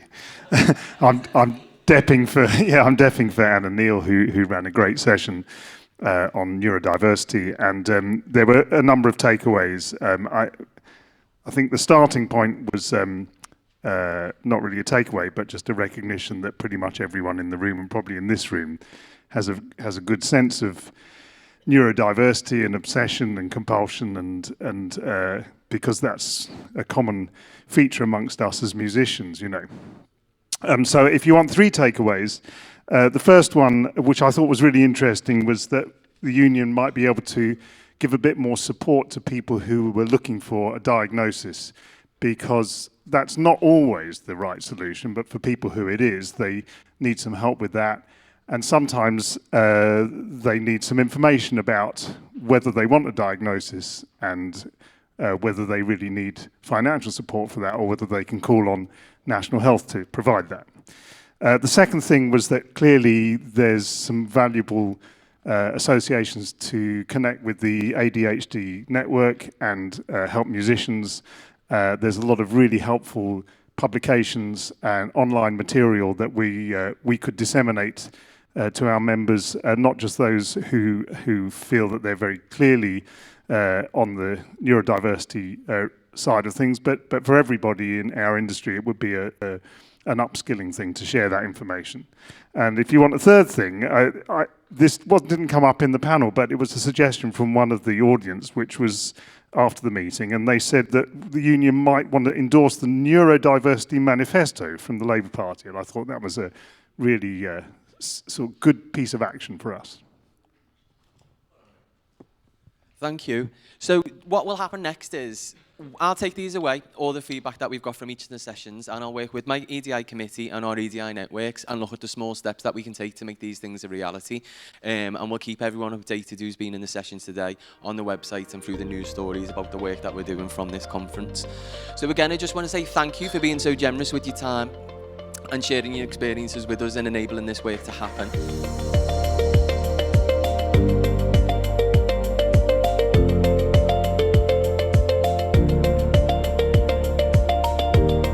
Hi, I'm Naomi Pohl. I'm General Secretary of the Musicians Union, and I'm here at the MU's Members Conference, where this year, for the first time, we're going to be focusing solely on equality, diversity and inclusion in the music industry. Diversity and inclusion means everybody having a shot, and everybody should have a shot. Music should be about welcoming everyone, and our industry should be about welcoming everyone, no matter who you are. It helps us in our time of need. Diversity and inclusion to me is critical in what I do day to day as a professional, also obviously my lived experience, but I think it's critical to the survival and the sustainability of our music industry, and I think if we do care about this industry and we want it to keep growing and sustain changes in many ways, I think diversity and inclusion in all its forms needs to be supported. So for me, I am diverse through my lived experience. I'm a disabled person. I also live with a cancer diagnosis. I'm a woman too, and it just seems natural to me that I would work in this space because I think that there are lots and lots of barriers that have existed for a long time that are completely artificial and they need removing, and I think that people with direct lived experience, their voices need to be heard, and I think they need to be enabled to make societal change. The MU is there for everyone. It's a trade union, but it's also it's an industry-based union that looks after people in the workplace. It's a great place to find community, to hear what the issues that you may be facing that you think are nothing, that can be massive for other individuals, and it's in finding that place and meeting those other individuals and it's the catalyst for collective action to make sure that that change is not only for you as an individual but for anybody else who may experience those same things. That's what trade union is all about. It's all about agitating the status quo and the system to create change, a better working environment for musicians, for better pay and a better quality of life. It'll enable you to be represented, not on just an individual level, but on a collective level as well. So at the conference, we've been discussing issues like racism or ableism. That takes a collective effort to tackle those issues. Not one person's going to solve it. So my view would be to be part of that community that makes change. I've been really impressed with the conference, largely because the coverage of the information has been exceptional, the panels have been exceptional, mental health is, was a high point until we had the session with Kelly Lee, the singer, and that was just so enlightening. One thing that I really enjoyed doing is I worked with the union and the FAC, Future Artists Coalition, to work on the joint advice document for singers, especially in pop and dance music, who don't always know their rights in terms of the points or crediting that they should probably be given. So I'm really proud of that, and I'd just like to continue that awareness in terms of the recorded work and what the protocol is. Here today at this conference, this is my first ever MU event, and it has been so inspiring, so empowering to see members from all walks of life, all different backgrounds in one place, coming together with ideas and solutions to some of the biggest challenges and the barriers that we face in the music industry. It's so powerful. It's been my absolute privilege to be here today at the MU conference, focusing on inclusion, diversity and equality. It's really important to me, but I know how hard it's been for musicians and those in the sector over the last few years. But there was a great atmosphere, lots of buzz and loads of great ideas. I look forward to working closely with the MU. We're going to be looking inwards and outwards as we consider how we could make music more inclusive for everybody. Inclusion is about everyone, and the union is keen to represent musicians equally wherever they're based, whatever their background, and however they make music. So we hope to come out of this with a really good action plan which will take forward our EDI agenda over the next few years.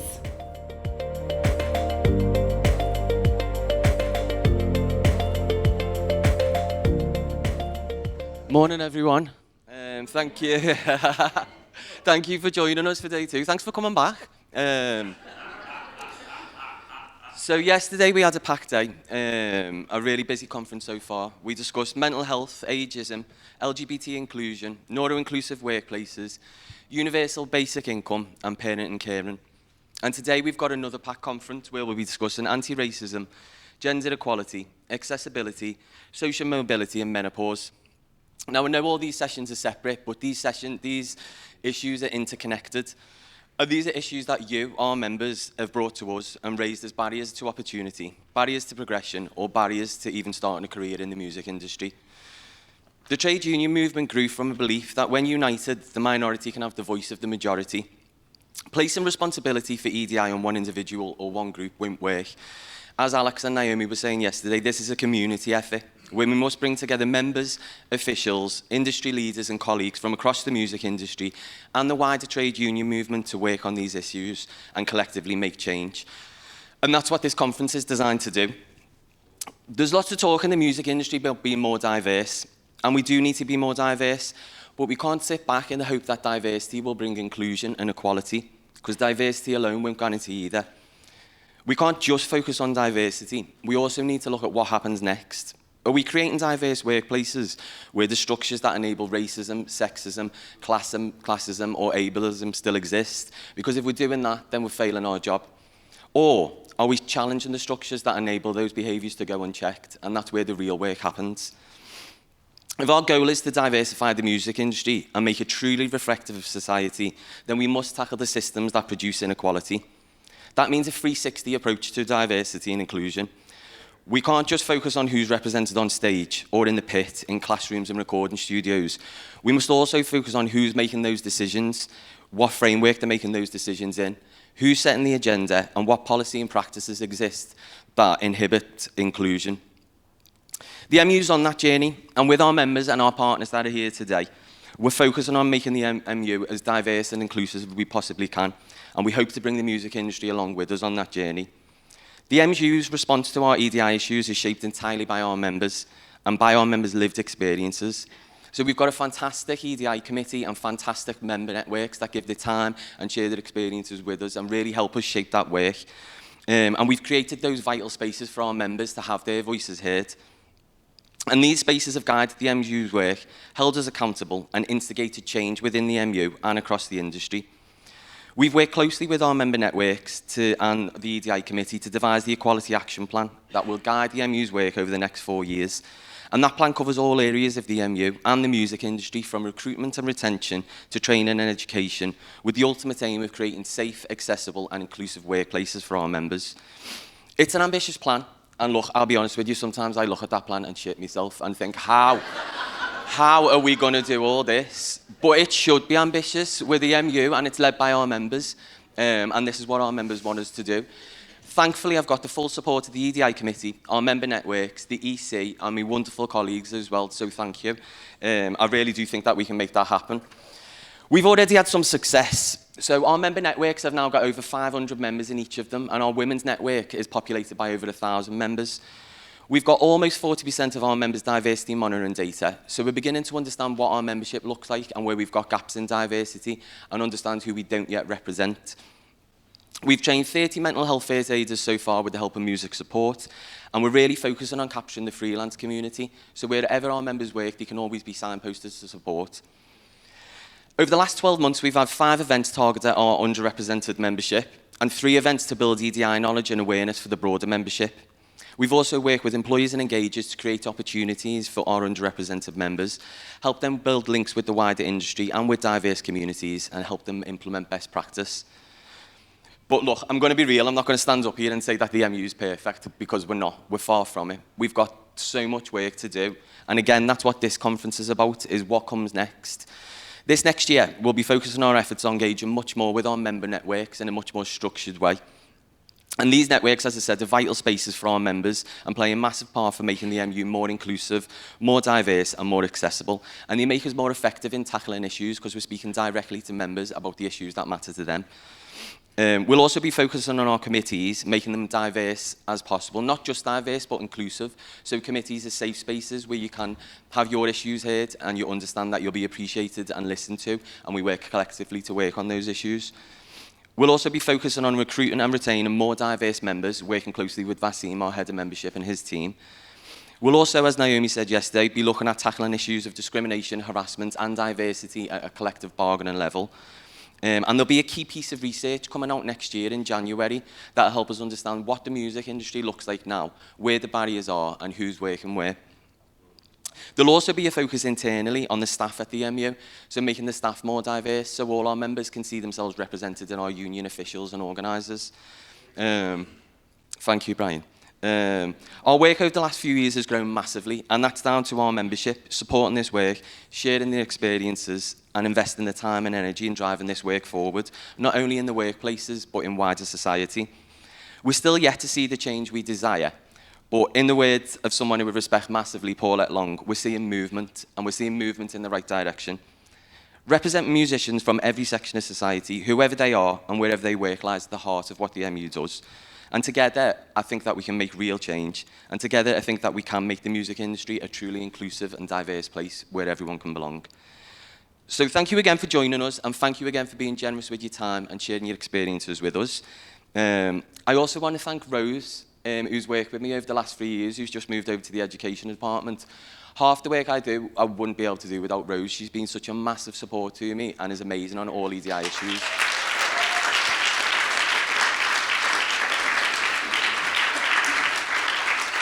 So thank you, Rose. And next, I want to introduce our brilliant chair of the EDI committee and fellow Scouser, Linton Stevens.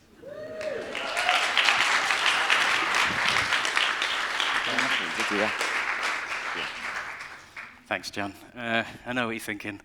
Not another gay black bassoonist here to lecture us. I grew up on the Wirral, one of 7. So anybody else who's from a big family will know that with 6 siblings, your voice doesn't get heard very often. You know, that's just the nature of it. I went to school, just a plain old school, high school on the Wirral, and nowhere will you feel undervalued as a young black boy like you do in the education system. In fact, so much so, I didn't take up the bassoon until I was 16. And when I decided I wanted to be a bassoonist, I spoke to my careers officer, who told me that it was really hard to get into music and that I should look to Tesco for their... there's absolutely nothing wrong with Tesco, but they told me to look to Tesco for a job there, and I could work my way up to management, is what she said. But fortunately, I was quite a headstrong young person. Nonetheless, though, when I kind of decided to go into music and went and studied, I didn't really think that my voice mattered. I didn't really think that I contributed to anything. I just got on with my job. And when I was about 30, maybe 8 years ago, I joined the MU. And all of a sudden, my voice mattered. All of a sudden, what I said was being listened to. And that was a massive thing for me. That had never really happened in my life. I now work as a freelance bassoonist and for BBC Radio 3, a bit of a shameless self-promotion. My show, Classical Fix, check it out. And I really thank the MU for that opportunity, for helping for me to find my voice. In fact, it was at a conference where a BBC producer came up to me and asked if I wanted to do some pilots for BBC. So what I'm saying is these conferences are really important. The ripples we make today can make waves in the future for individuals and for the industry. I prepared a bit of a speech. John's heard it and he said it was quite good, so I'm going to read it to you. People usually do what they're in the habit of doing. Now, that might seem like a really obvious thing to say, but it's significant in a number of ways, arguing in its favour. It's a comfortable way of living. There are a minimum number of decisions that require attention, and hopefully the things that you're in the habit of doing and the manner in which you do them are all compatible with your idea of the ideal life. And if you're studying to be a concert pianist or a rock guitarist or a gymnast or a tennis player, then you'd better submit to some rigorous habit forming, such as hours and hours of practice, something that I'm sure we all understand. Arguments against forming daily habits, though, that guide you through life without having to make any new choices are quite numerous. The old adage, use it or lose it, is applicable here. If one's formed a pretty solid day's worth of habits that carry him through the days and months and years, he's going to grow smaller and smaller and smaller until age sets in. And the more habitual he comes, the sooner age will set in. Somebody said change will help keep the balance sheets in order or something like that. And we're not talking change for the sake of change. We're talking about change for improvement, for expanding the consciousness, for an ever fresh and open-minded attitude to our piece of the universe. Habits are a blessing if they mean that we don't have to relearn everything every day, brushing our teeth, tying our laces. But if they lead us down the narrowing road of complacency, they become a drag, and not the good kind. That's a quote from one of my favourite books. It's called Drawn to Life, and it's by a Disney animator called Walt Stansfield. He's an incredible writer, and the heart and meaning of his philosophical lectures seem to transcend the subject that he talks about. And he's not wrong either, but I'll circle back to that in a minute. I want to focus on equality, diversity, and inclusion, because that's what this conference is about. They're words that are thrown about so much today that we're almost desensitized to them. They've become corporate signposts, meaningless commitments, virtue-signaling trends, and mandatory training. And whilst I say that with a bit of disdain, I do think it's good that it's on people's radar, and I think it's even better that we've got people like all of you in this room who understand what they really mean and help to steer and govern these policies. But I want to take a moment to look at what those things mean to me in a very human way. Diversity, for me, well, diversity exists, it's a fact. Whatever room you walk into where there are other people, whether you like it or not, each person in that room has a uniquely different family, environmental, social, or occupational makeup on micro and macro scales. And diversity is amazing because what that affords us is wealth. A wealth of thought, a wealth of experience, a wealth of talent, a wealth of ideas, a wealth of approaches, and the ability to connect with a wealth of other people who recognize something of that in themselves. Equality is my recognition that when I walk into this room, by my own virtue of what I bring, I have just as much opportunity as anybody else. I have the right to be treated like everybody else. Nothing about me that pertains to how I exist in this world outside of my control is a factor that should disadvantage me. And inclusion for me is putting all those things into practice, both for myself, but for everybody else as well. And then equity. That's a word that's often tagged on in the end, but I think it's probably one of the most important. Equity is knowing that we all meet at the table with slightly different needs, and addressing those, we need to do that for the previous three to work, making reasonable adjustments in my attitude or my thoughts or my interaction so that we all meet on a level playing field or as close to as possible. Unfortunately, those words have now moved into a camp of having political cachet. They're synonymous with the woke left. But the funny thing is, politics exists in a sphere and not on a linear scale. And furthermore, equality isn't political. It's been politicized as a divisive tactic.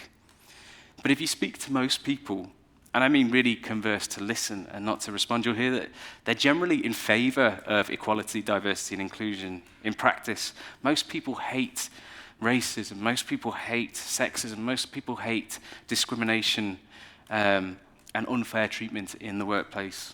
However, often, not always, but very often, people can't empathize with discrimination until it happens directly to them, until the system that they're in no longer works in their favor. Knowledge comes in two forms, explicit and tacit. Explicit knowledge is knowing that discrimination exists. Tacit knowledge is knowing how it presents itself in real life and living that discrimination. And this, I think, is where our challenge lies. Most people know that discrimination is wrong. Lots of peoples and organizations, however, don't know just how that discrimination manifests and how it affects people and how it plays into our jobs in the music industry. So I'm going to go back to my opening quote. You might remember I said that we're not talking about change for the sake of change, but for improvement, for expanding the consciousness, for an ever-fresh and open-minded attitude to our piece of the universe. And that's how I feel about music. Art is ever-changing. It's an ever-changing response to the world around us. It's a reflection from our soul of what it means to be human. And the change we talk of here at this conference and in music is a change for that ever-expanding consciousness. It's for that open-minded attitude to our little piece of the universe. And we don't lose anything by doing this. In fact, we get a more rounded picture because more people can create. And we only add to the incredible wealth of our art that we're fortunate enough to be able to access. We expand that art form for a fuller picture. History itself is never subjective. The people who teach it always are. And true history doesn't lie in the textbooks or in literature. It lies, I think, in art.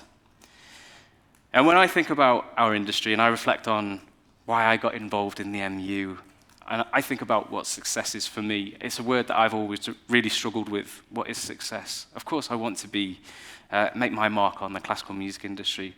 But I read this quote and it really summed it up for me. Success, to laugh often and much, to win the respect of intelligent people and the affections of children, to earn the appreciation of honest critics and endure the betrayal of false friends, to appreciate beauty, to find the best in others, to leave the world a little bit better, whether by a healthy child, a garden patch, a redeemed social condition. To know even one life has breathed easier because you have lived, this is to succeed. An inclusive workplace is defined as a work environment that makes every employee feel valued while also acknowledging their differences and how these differences contribute to the organization's culture and business outcomes. An inclusive workplace is characterized by an affirmative action wherein any impact of bias, discrimination, unequal opportunity is negated. So conference, it's this type of success that I urge you all to find in the remainder of today. How can even just one life breathe easier? Because being here, you've helped to make our industry more inclusive.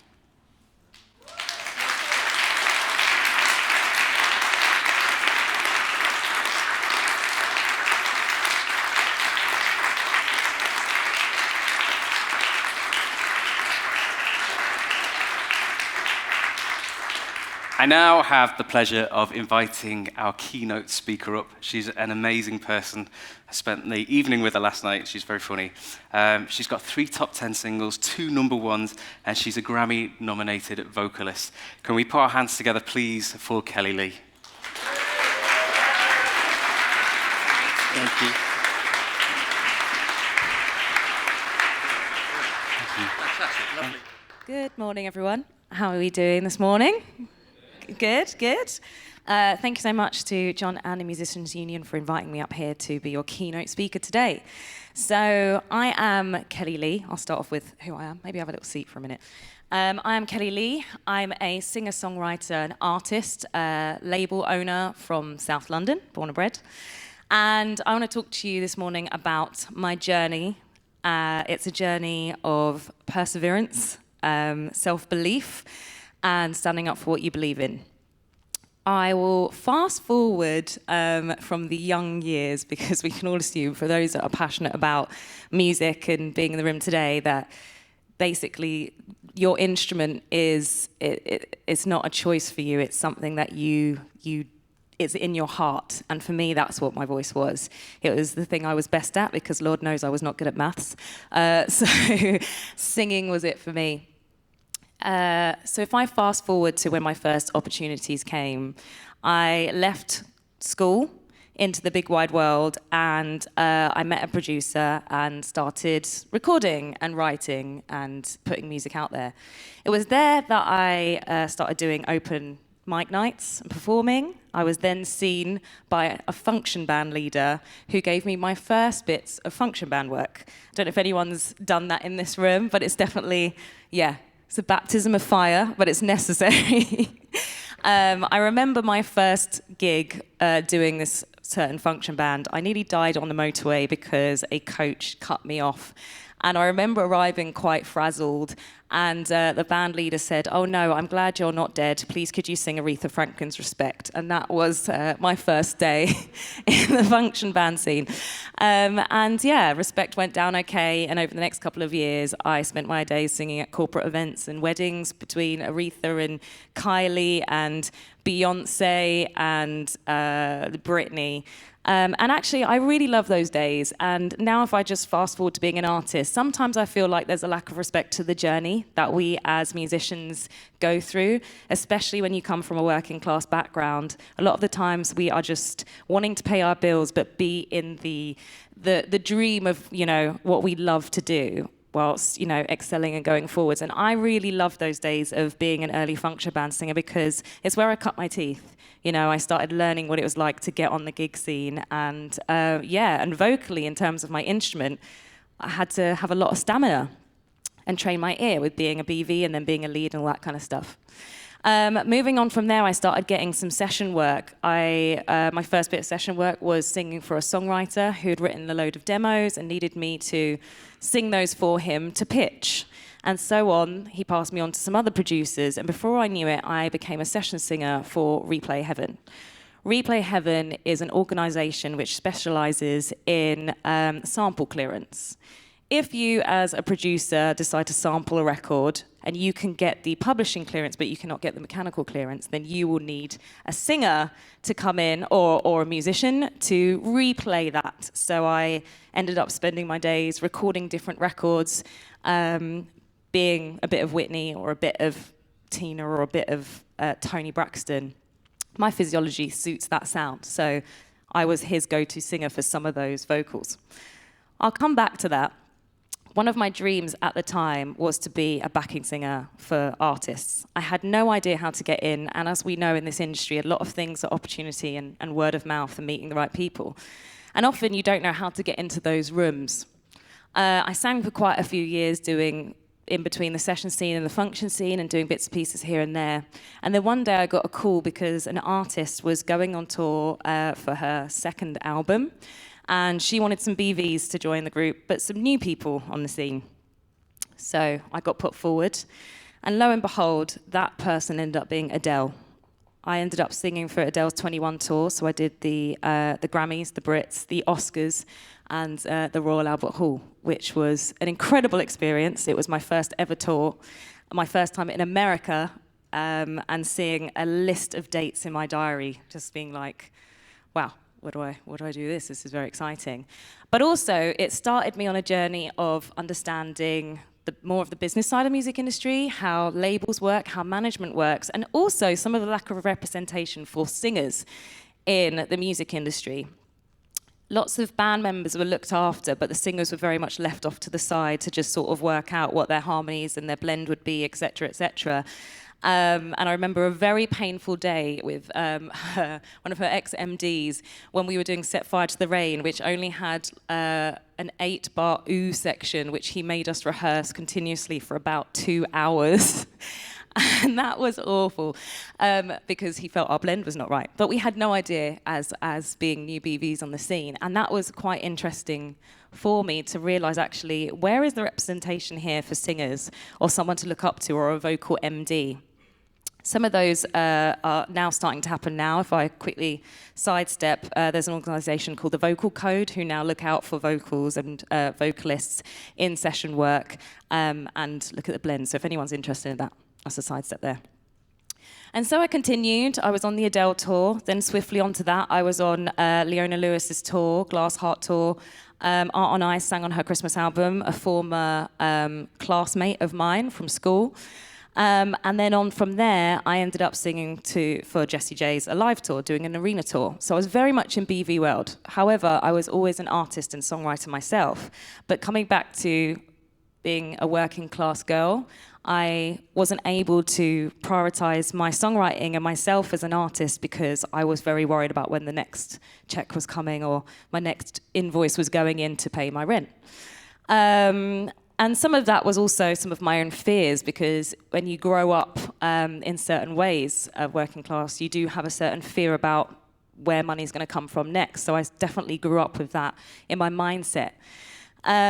It wasn't until 2013 when the universe decided for itself what I should be doing, and I was actually involved in a car crash. Someone pulled out in front of me, and then I ended up with a severely prolapsed disc, a fractured pelvis, and I was in a wheelchair for a bit and I couldn't walk. I do believe stuff happens for a reason, and that might sound poetic, but there's a reason why. I was trying to do my stuff on the side, pushing myself forward, but there was limited opportunities for people like me. And that will be more apparent as I continue my conversation in a second. The car crash itself actually forced me to completely stop doing what I was doing. I couldn't be on the road singing for anybody, going all about the place. I had to literally be in bed and heal and kind of readjust myself and what I've been doing with my career. It was about a month or so into that injury when I got the phone call from a person I was working with for years at Replay Heaven, who said that there were 2 records, well, it was one at the time, and then the second one was a month later, that needed singing. And I said, I can't stand, so I don't know if I could do this. He said, don't worry, we need your voice. So I went in to do the session. I was actually quite happy to do something and to be able to sit down. And a month later, I was asked to sing another record those records the next year turned out to end up being 2 #1 records, 2014. The first record was I Got You for Duke Dumont and Jax Jones, which went a little bit like, ask me what I did with my life, spent it with you. If I lose my fame and fortune, really don't mind it as long as I got you, babe. Oh! That was I Got You for Duke Dumont, Jax Jones. Thanks. Thank you. A second one, if any dance heads are in the room, was I Wanna Feel, which was a Tony Braxton sample. I wanna feel your heart and soul inside of me, baby. Ooh. So I had those that I'd done, and then a little while later I got asked to sing Love Too Deep for Eric Redondo, which was a big one up in Liverpool for the Liverpool Massive. That year, 2014, my voice was absolutely everywhere, and I was still recovering from my injury, and I felt deeply proud and excited, but it soon started to transpire I didn't know what that meant, because I didn't have any management at the time. I was just working on a session fee, and suddenly these records were kind of global, especially I Got You, and the DJs, producers that I had sung for were going on to do incredible things, massive gig fees, radio slots, all this kind of stuff, and my name wasn't being mentioned anywhere. And I started to wonder what this actually meant. What did it mean for me as an artist? What did it mean for me as a singer? What did it mean for my career?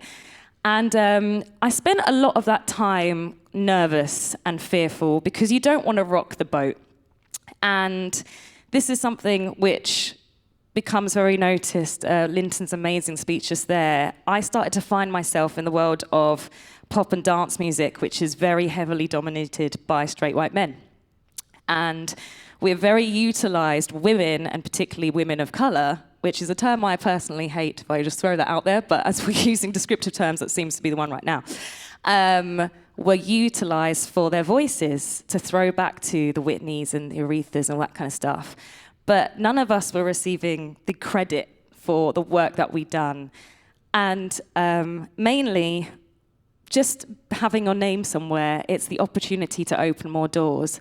And whilst my voice was everywhere, doors for myself were being shut in my face, but I was constantly being emailed and messaged about singing another record for another producer that had just been signed. I remember a phone call I had because I got told at first when I Got You came out, please do not sing this, don't be anywhere, because I started being offered gigs. And I remember one day I was pretty broke, I was pretty depressed, and I phoned up the manager of Duke Dumont and said, I don't understand why I'm not allowed to sing the song that I sang, so I'm just letting you know that I'm going to be singing it.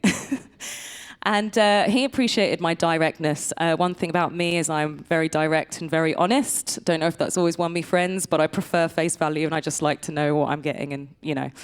And so they ended up taking me onto the management team. And fast forward, I sang another 3 records for Duke Dumont. The last one I sang for him, Be Here, was supposed to have my name on it. But unfortunately, a lot of stuff happened, and he told me I was just a session singer, and I was lucky that I was allowed to sing those songs in the first place. Which was quite, at the time, I was like, and again, it came back down to that fear, because a lot of us feel like we just want to be in the room. We're so lucky to be here, and we don't actually feel like our worth is valued for what we've brought to the table. And I started to have serious words with myself and go, there's a lot of people asking for my voice right now. This one person I worked with for years was very annoyed at me because he said, a lot of people want your voice right now, why don't you just get paid? And I said, because I want to be an artist and I've got my own dream. I shouldn't have people be able to just utilize my voice and not give me credit for it, surely. And so I started to push back, and I started to say, if you want to use my voice, then you're going to need to credit me, and I'm going to need to be paid properly. And I started on my journey of understanding the music business, because the music business is very separate to the creative. I think it's really imperative that all artists understand the business side of the music industry, because that's what makes the wheels turn. And unfortunately, in the business aspect, a lot of people are not looking at the creative and the feelings, it's the dotted line and the paycheck. And so we should be on top of that at all times. The next couple of years, I started songwriting for pop and dance records and doing more features, finally have my name on records. and made a difficult decision in 2016 to turn down going back on tour with Adele as a backing singer, because I knew at that moment in time, if I went back on tour as a BV, that would be me and that would be my legacy, not as an artist. So I forged forward, absolutely broke again at the time, and ignoring the fact that I just knew I had a pathway and I had to keep pushing forwards. A couple of years later, I ended up singing another top 10 record, More Than Friends with James Hype, on Vogue, Don't Let Go remake. What's it gonna be? 'Cause I can't pretend, yes. Don't you wanna be more than friends? Hold me tight and don't let go. Oh. So that came out 2018, and that went top 10. And this time, it had my name on it. So I was like, girl, I have made it. This is happening. I'm gonna get that phone call. Someone's gonna sign me. Oh my God, I'm so excited. And that call never came. And I was like, okay, I've sung 3 top 10 records now, and I was looking around at some of my peer group and the male artists I'd sung records for, and some of the other females that had sung on dance records that had achieved less and been signed. They weren't women of color. So I was starting to wonder, what was going on? What was I lacking that wasn't getting anyone to pick up the phone and say, do you know what? There's something here. Your voice has been streamed over 500 million times. Maybe we can back you, instead of, hey, that was great that you just sang the other hit. Could you sing it for our newly signed artist that we've just pulled up who's just made a beat? As we hit into lockdown, I think I got quite depressed from it. And there's an amazing guy called Funk Butcher who did a tweet. And after the death of George Floyd and the conversations that started to happen around BLM and black and brown people, he tweeted, can we talk about black singers on dance music? At the time, I didn't know him, I didn't know anything about it, but I remember I was in a studio barn because my other half, he's a producer, and he was producing an artist and they were working away, and I brought my studio up and I was doing top lining and recording. But I felt down. I had no management at the time, I had no support team, I'd been self-releasing. I set up my own label in 2018 to be heard and release my music, because I was like, if they're not going to back you, you need to back yourself. And so I did. And funnily enough, my first release, Do You Want to Be Loved Like This, I ended up performing at Virgin Red Fest in Dubai, performing to 13,000 people, one of my favorite gigs still. And my song, my first single, Do You Want to Be Loved Like This, ended up trending on Shazam in the UAE and going into the Hot 30 UAE chart. I did it all by myself, with support from Chris Fade, who's a great radio DJ out in Dubai. And it dawned on me that, hold on, I've got something. And I have got a fan base that is out there, but I had to back myself for it to be discovered. Unfortunately, not much more happened with that single because I was an independent artist and I didn't have the backing to push it further. But it gave me the hope. As we went into lockdown, again, I'd been releasing stuff, but unless I was singing something for a DJ producer, which was doing really well, my own stuff was being very much left to the wayside. So I tweeted after I saw Funk Butcher's tweet. I quote tweeted it and I just said, I've sung 3 top 10 singles, 2 were number ones, 1 was Grammy nominated. I'm here as an independent artist, currently self-managing, and I don't know what to do and I don't understand why. That tweet ended up going viral and I ended up having some amazing support from people. In fact, actually, that was when John reached out to me with the MU and we started speaking. And we decided to work together. I'm now on the board of the FAC, the Featured Artists Coalition, if anyone's heard of that. I think it's a great organisation for artists, run by artists as well. And with John and the MU and the FAC, we did a joint free advice document, which is online for anyone that might not have management or stuff when they're going in to sing records, because it's still very prevalent in the dance music industry to sing on records as a session singer and get paid a nominal fee and then hear your voice is massive and you don't have the correct accreditation or even on the back end your PPL listing. So we worked together, and with some much loved advice from my music lawyer, Jules O'Riordan, otherwise known as Judge Jules, who's an incredible man. We put this together from my experience. And so now singers should hopefully be in a situation, if they're ever faced with this, they can protect themselves, especially on the back end. Sometimes you might not want to be featured on a record. Sometimes it might not suit your style. It's not always about having to have your name there, but for your fair remuneration. And so on the back end, you can make sure you're listed as a lead featured artist for PPL, so that those singers should hopefully be getting the royalties that they are actually due. Because that is the difference in hopefully putting a down payment on trying to buy a house one day, especially when you come from a working class background. And so I started to stand up for what I believe in, and the more I was speaking, other singers were coming forward with same stories and similar stories, because it's been very scary to trouble the status quo and what has been systemic. And for so long, it's just like, you know, I remember an A&R saying to me, and I wrote a really big record for that label and sung it, and I remember saying to him once, why don't you sign a me record? And he was so confused by the idea, and it was so alien to him, he hadn't even thought about it. And he's a lovely man, but it was male DJs which were always the status quo, never thinking about the vocalists that had sung or written those records. And so pushing back and actually believing in yourself was what I had to do. I've now self-released 15 solo singles. Last year I had a Christmas record out, which did 500,000 streams in 1 month on my label. I had my first TV appearances. I've got a Christmas EP on the way this year to continue with my TV journey and my Christmas records. I've just released my latest pop dance single, Hold On Tonight, which has been supported by Radio 1.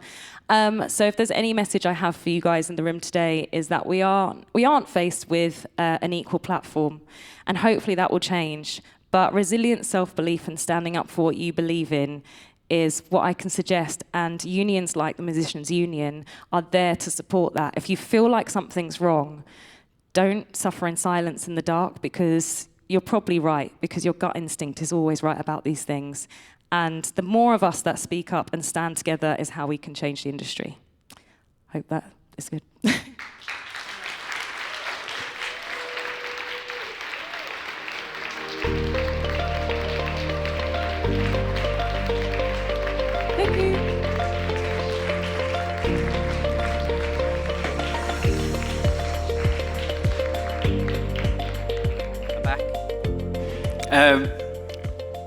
I'm just going to invite the panel up, and then we will start our panel discussion.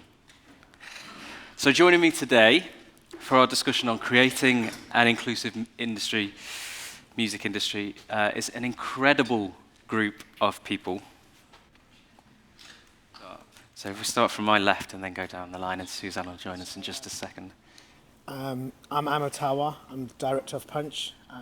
We tour music, and we do all sorts of stuff around talent, and I also chair the UK Music's Diversity Task Force.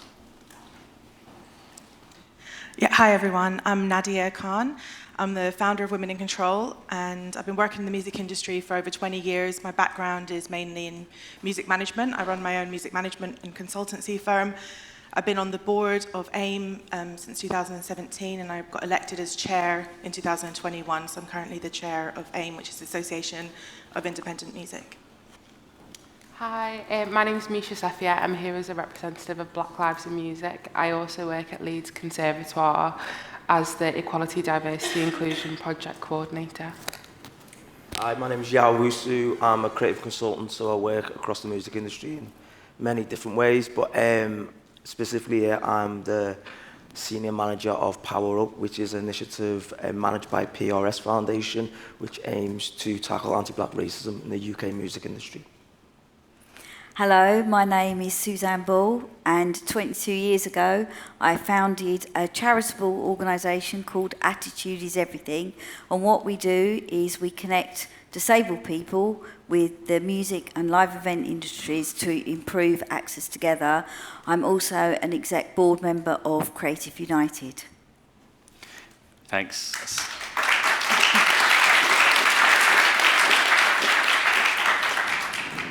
I won't talk for too long, but this panel discussion, really what I aim to do with this discussion is equip everybody with the language and some useful information for you to go out and make positive change in whatever part of the sector you work in, whether that be in the conversations that you're going to have or understanding what some of these people and their organisations do that's best practice that you can then take with you into your workplaces. So the first thing I'm going to ask everybody, actually, and I'd love a response from everyone because it's slightly different for everybody, but what is an inclusive industry for you? And I'll start with you, Emma. Well, I think holding a conference, a 2-day conference on EDI, it shares a vision of what an inclusive industry and a set of individuals can be. It's a really bold statement by the Musicians Union. I'm not just saying it because we're here. We're just panelists. We're vessels of information. Actually, you guys are the people that can really change, challenge, and convene. And so I want to congratulate Linton, John, the team, first and foremost. I want to go back to his speech, because there was a couple of nuggets there, wasn't there? Yeah. I thought wealth was the one thing that really stepped out. You know, EDI is not a social narrative. And unfortunately, central government and the powers to be want to make everything the debate, a fiscal debate. Well, EDI helps with your fiscal bottom line. Having diverse, divergent conversations and difference in your room really shapes the narrative. And thirdly, this whole thing around the area that we work in, I think it's really important that allyship and to make change, you know, if you want to really step up into trans rights or equal opportunities for older people or, you know, the elephant in the room, which is class, we need allies. And actually, you are our allies. Although, you know, we're here on a panel, it's you that will be going out into the studios, making the music, you know, challenging and convening. And I would urge you to, you know, not just listen to what we've got to say, but actually listen to what your peers have got to say. I went off on a tangent then. Yes. That's all right, we like a tangent. Nadia? I think for me, it's about representation. I think having that representation at all levels across the industry and really having a truly inclusive industry, I think means being able to kind of understand and see the value and worth that everybody brings to the table and kind of being able to bring your authentic self to work or to the work that you do in the industry. So kind of appreciating everybody and the kind of the differences that we have, but the beauty that brings and the advantages that brings to us as well. Brilliant. Misha? I'd say it's about removing the barriers so then everybody has equal opportunity to achieve their best potential. So putting things in place to ensure that everybody feels comfortable enough, like you said, to like show their true selves and bring their authentic self wherever it is that they may be going. Especially being in such a creative industry, it's really important that people are given those equal opportunities to express themselves so then they can like achieve their best potential in the workplace. Brilliant, thanks. I love what Nadia said about representation at all levels, because I think that's like a critical thing that we're still, despite in terms of race, we're still not there, considering a lot of the work and a lot of the stats that have come out. I still think there's a lot to be done there. But within that, it's equity almost. I think Kelly Lee was talking about it before, almost like not being able to benefit from the work that you're putting in. Do you know what I mean? There's a lot of things around pay scale, pay gaps, you know, opportunities, etc., etc. And I just think until that's done, I think it's things like motivation and all that will be low. Do you know what I mean? And I think when people realise that what I put in, I'm going to have the opportunity to get out of it, I think will be a game changer. So when you're talking about inclusion, I think it's more than just numbers. It's about experience and how you're treated and what you're able to achieve. Suzanne? So I want to say that all the barriers that exist that stop equality, diversity, inclusion are all completely artificial. They're all based around sort of like these environmental barriers, attitudinal barriers, constructed protocols and policies, which can all be done away with, and a fresh start can happen in the music industry. From my point of view, I want to know that anybody can work where they choose, can progress up and get properly paid have equity around payment for what they want. They can perform as a disabled performer. They can also work as a disabled employee, and as an audience can go anywhere, do anything that they want to, but bearing in mind that 70% of musicians are still shielding because of COVID, there needs to be a way in which people can access things that doesn't mean going to a place or a building or a venue as well. So all the things, all the gains that we might have had if you're in the clinically extremely vulnerable group, like I am, in terms of watching quite a lot of the world unfold on digital, and now that's suddenly being cut back and cut away, then the two things need to be concurrent. And suddenly lots of ways during COVID opened up where disabled people could access things a lot more because everybody went digital. Suddenly all that's been forgotten, and oh no, we can't remote work and we can't do things like this anymore. And it's all been taken away. And I just wanted to touch on that because I think it's really, really important, because I know that there would be other peers in this room who could have really, really contributed to the discussion, and maybe they're not here just because they can't physically be somewhere at the moment in person. I think we need to acknowledge that. Mica, I'm going to ask you, why can't we continue as we are? Because we don't give everybody the opportunity or the advantages to be able to progress. I think continuing as we are, the way the industry is built, we're putting boundaries in place to limit people to where they can go, because we don't have equal opportunity for everybody. And like, even working at the conservatoire, like, I'm pretty sure on the level of where I am, I'm the only black woman that works there. And I was talking to my boss the other day, and I was saying, like, being the only black person in a room is something that I've really had to get used to. And I don't think in an educational setting is something that should stay there. It shouldn't need to be like that. And that's where we need to date back and look at how we recruit, realise that people aren't going to have had the same opportunities to advance in the same way that other people have, based on different things such as race or class or anything that can be perceived as a disadvantage in the way the world's structured at the minute. So continuing as we are is almost saying, yeah, what we're doing is fantastic, what we're doing is great, when there's always room to do more, and still acknowledging that we've come a long way from where we used to be, but there's still so much room to grow. I think that's a really pertinent point. It's something, as a black person and as a black person who inhabits mostly white spaces in classical music, it's something you become hyper aware of stepping into a room and realizing and immediately spotting your difference, because that's how it's been for so many years. Does anybody else want to talk about that? Why can't we continue as we are? Yeah.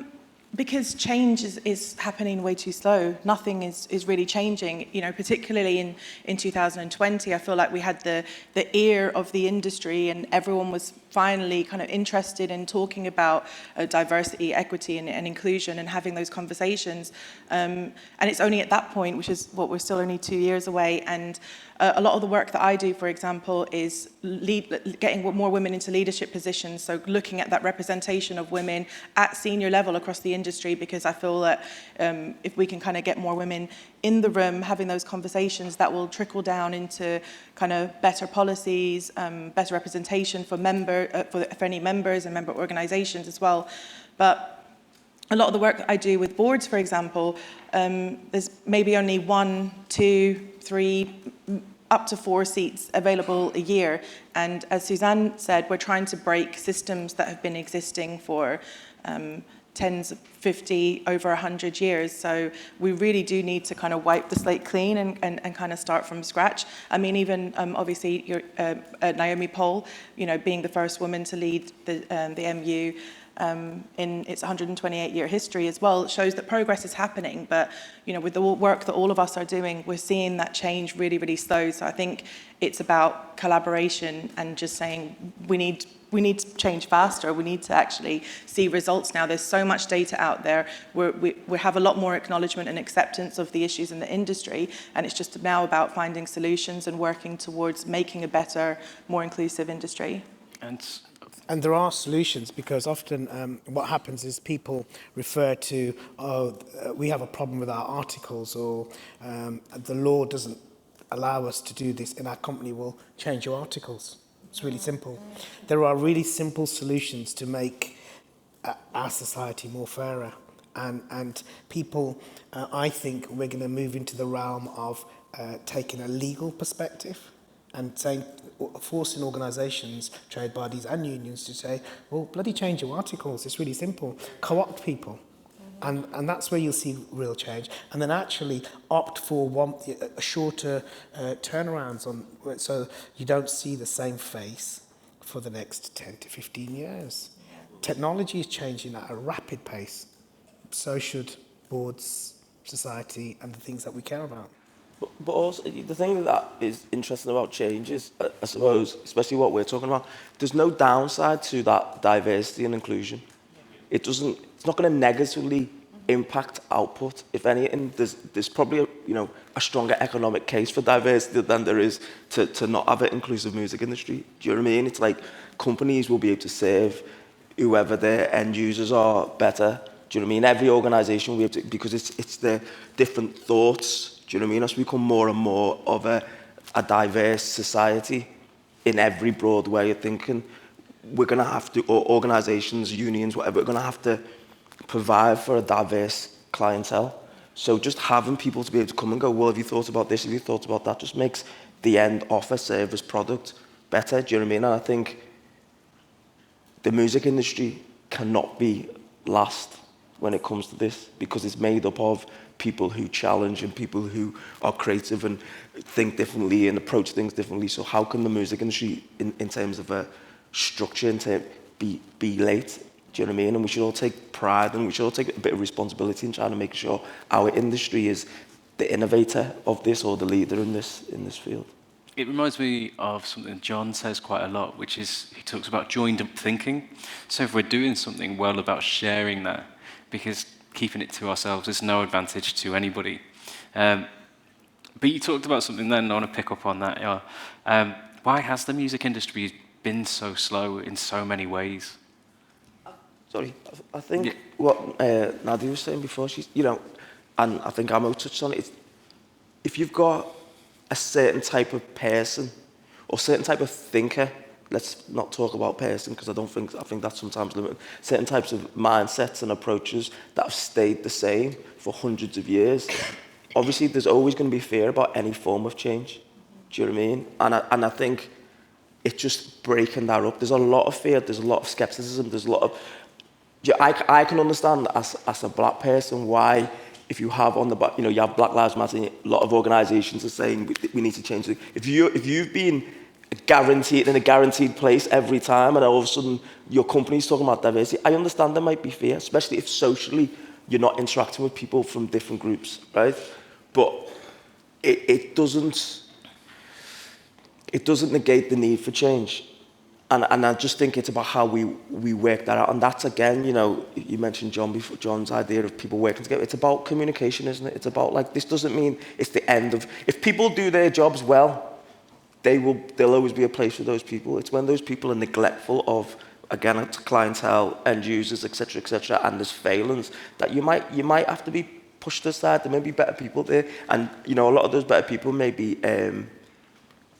coming from different backgrounds or mindsets or approaches, do you know what I mean? And that's naturally, but it's like anything, you've got to evolve your mindset. So if you're one of those old dinosaurs that sat there all the time and had one way of thinking of what the proper way to do this, or the types of people who can do jobs, and if you're that way thinking in 2022, you are going to be obsolete, do you know what I mean? You are going to, and there's a change that needs to occur, and it's going to happen.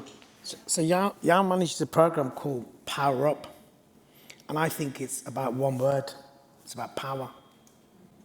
And people don't want to, people want to control it. They don't understand the concept of devolved power. They don't understand democratic power. They understand a sort of patriarchal style of power. And we often, in the UK, we talk about meritocracy a lot, and the ability for individuals to do well and all that stuff. And there's still this paradigm of power that is prevalent in our industry. And what we have to do is we have to explain there is that, but then actually there's better ways of working. And this is part of, I think, our collective endeavour to ensure that the music industry comes, sees more of the United Kingdom. We're here in Leeds, it's great. Thank you, MU, again, for doing it in Leeds and not London. But it's that thing of talent is everywhere, opportunities and resources are not. So, but talent is.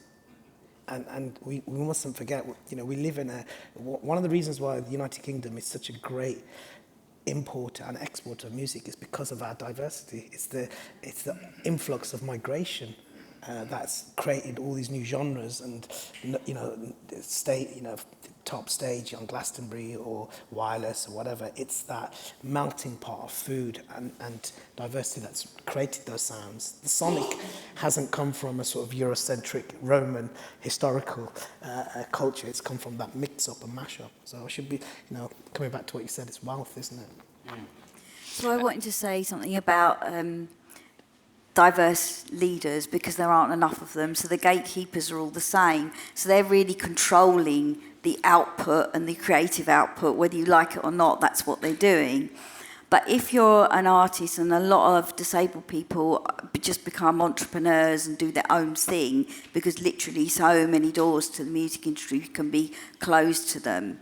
And a lot of that is not about talent. Sometimes that's about the way that you look as well, and we can't get away from that kind of thing. But as soon as disabled people started to release their own music, all that kind of bedroom technology stuff happened, and then they were just releasing things out onto social media. They were building their own audiences, and sometimes people didn't realise they were disabled at all. And I think it's about what we've all had to do, I think, if we're honest, in our careers, is work around the gatekeepers. But the other contradictory thing that I want to say is that if we're honest about ourselves, or like all of us on stage, we've had to give, in a way, we've had to also narrow our thinking to get our very pure message across as well, and that's quite a difficult thing to admit, because you've come to a certain point where you're used to being in this space about, I can talk about access, and I've literally been talking about access for like 30 plus years, and then suddenly people are starting to listen and things are starting to change. So how are you going to change your narrative and think about the people who you're going to bring along with you and try and take people forward? Does that even make sense, what I've just said? But it is like myself and lots of my colleagues, attitudes, everything, are asked to speak from the disability perspective. But what we're also trying to do now is bring more people forward, so it's not just the same speakers all the time. Does that make it? Suzanne, as the person who speaks on disability, will know there should be, more. And I'm also not a musician. I might work, I say I work on the edges of the music industry, because I still say that I do. But I couldn't talk from an artist's perspective, personally, if that makes sense. I wanted to touch on what you talked about there, and power and perceptions of power, and how that ties in actually to something that was talked about on the panel yesterday, and about mental health and how it affects our mental health in the workplace, and navigating all of these, the gatekeepers, and finding our way. And how does that manifest? How do these things manifest for the individual? Mica? I think it's a case of, like we were saying before, people being scared to accept that what they're doing isn't working. It can manifest in so many different ways, to where it's like engraved in the policies, engraved in how people go about things. Like, it's so easy to just fall into patterns and then nothing changes. Because, like, say working at the university, I got the job like straight off the bat of graduating, so I graduate next week, And I was the only thing I was thinking is, I hope people take me seriously, because when I was a student and I was the equalities officer, it was like, oh, well, she's a student, so we can just like take it with a pinch of salt type of thing. And I was like, I hope it gets taken seriously now I'm a staff member. And I think it is just about finding those right people to make those positive changes, because I can have all the ideas in the world, but I'm only one person. And if you're in an institution of people that actually care or are willing to accept their wrongdoings, then you can make those positive changes and push forward. And we only, like you said before, it's not a bad thing. It's not a bad thing to want to change, to want to give people opportunities that they've been denied of because of things that are completely out of their reach and control. I think it's talking about something that Suzanne was saying. You know, very often we will be asked to speak on behalf of all black people, on behalf of all disabled people, on behalf of all women. But how important is proximity to minorities in order to understand? So I suppose everything that, like, Attitude is Everything does is around that disabled-led experience. So the majority of the board are disabled people that have also got a range of diverse backgrounds, the same as the staff as well. So I suppose where aspects of mental health come in for the team, for us, as much as we're trying to, like, remove the barriers and dismantle them, we're experiencing them at the same time. So as well as that creating a drive, and we're already passionate because we live in it every single day, it also like affects our mental health, because if things don't work out, or we feel maybe we've got some anxiety about something we said on a panel that day, or you know, maybe you weren't prepared properly because, I don't know, something happened with a ramp on the train. I know these are all basic things, but they're little micro things. It's like having a low level of anxiety, like all of the time. Like when you're sort of out of your house, which is when you're flat, hopefully you're living in a place that is accessible. But then you go into the outside world and there's about 1 million things to negotiate before you actually be on the stage with everyone else and say, right, I'm going to speak on behalf of, you know, disabled artists, and this is what they face.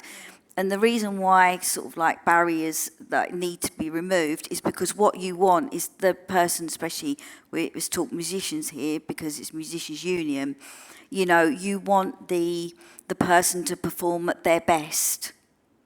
And they're prepared for that performance, and that's like all they should be worrying about is that actual creative bit and performance and nothing else. Or if you're a disabled employee, doing your job really well, but not having all these other things around that take away your energy.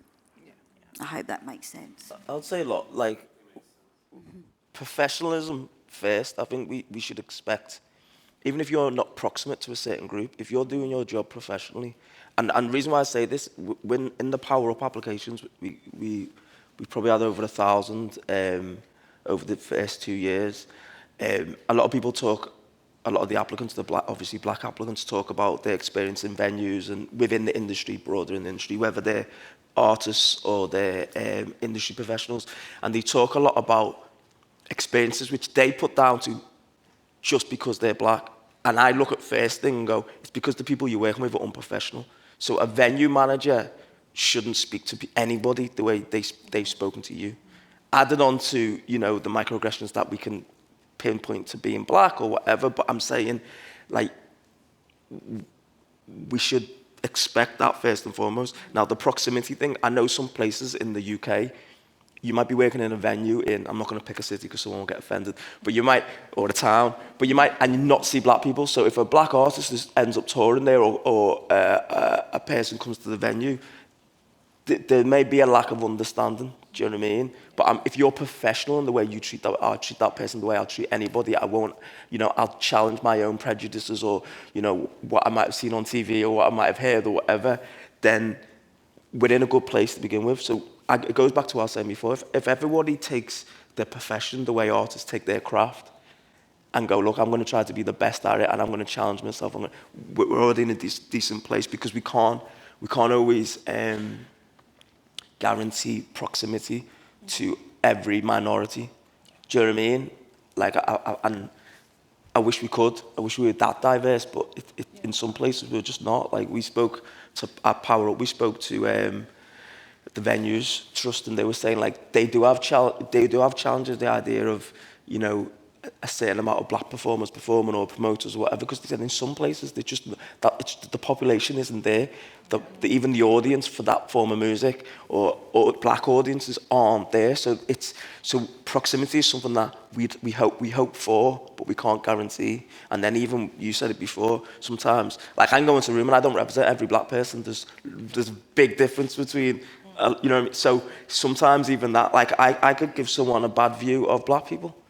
Do you know what I mean? Or a different view. And I think we can't then rely on one person going into a space and being the representative, because that's a false story too. So.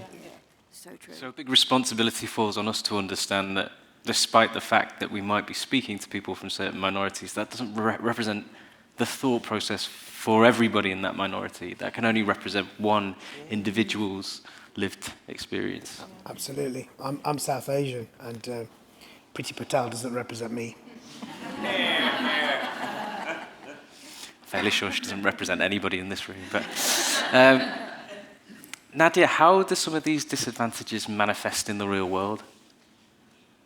So yeah, Misha, you mentioned about kind of barriers that are there in the industry, and I feel like the first part of kind of going towards change in the industry is accepting the current status, and there's a lot of data and research that shows the lack of representation. So Vic Bain did a report counting the music industry, and she looked at the representation of women signed to record labels in 2019. Only 19% of rosters were women. On music publishers, it was only 14%.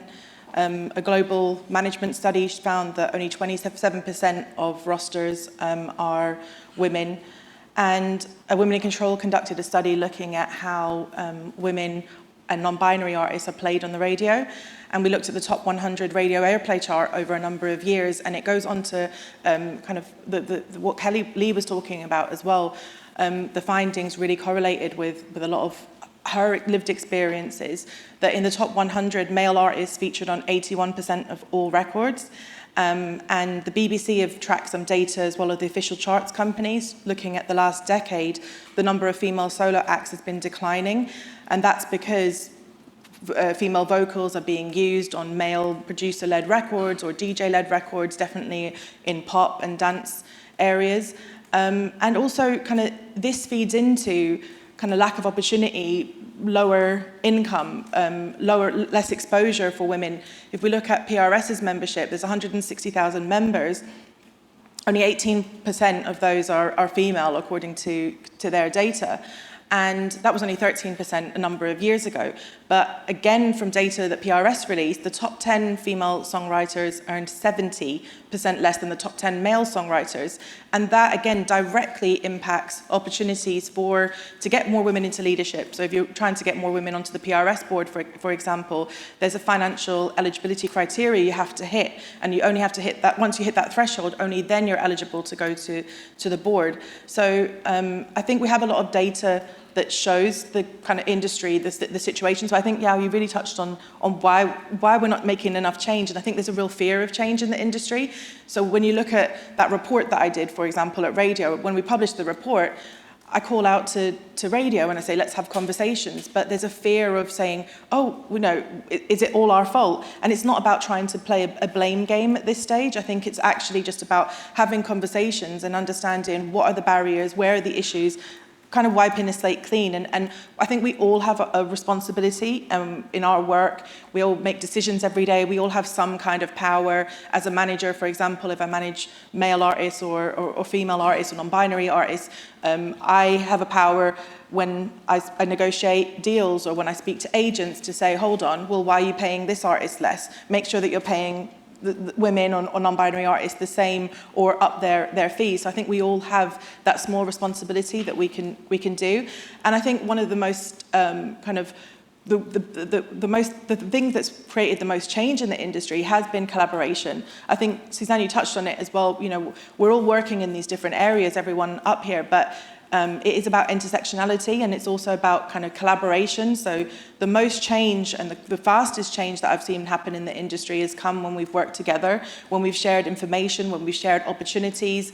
I think the gender pay gap is a huge issue in the industry. I think there's really simple things that we could do to start to eliminate that, which is just around salary transparency and just being more open about conversations. And again, yeah, you touched on it about just professionalism. It's like, yeah, just making anybody that comes into the industry at a young age to say, it's not acceptable to go through what you're going through, because I went through it for 10 plus years. I spent a decade in the industry as a manager, and over that period, my confidence started to decline.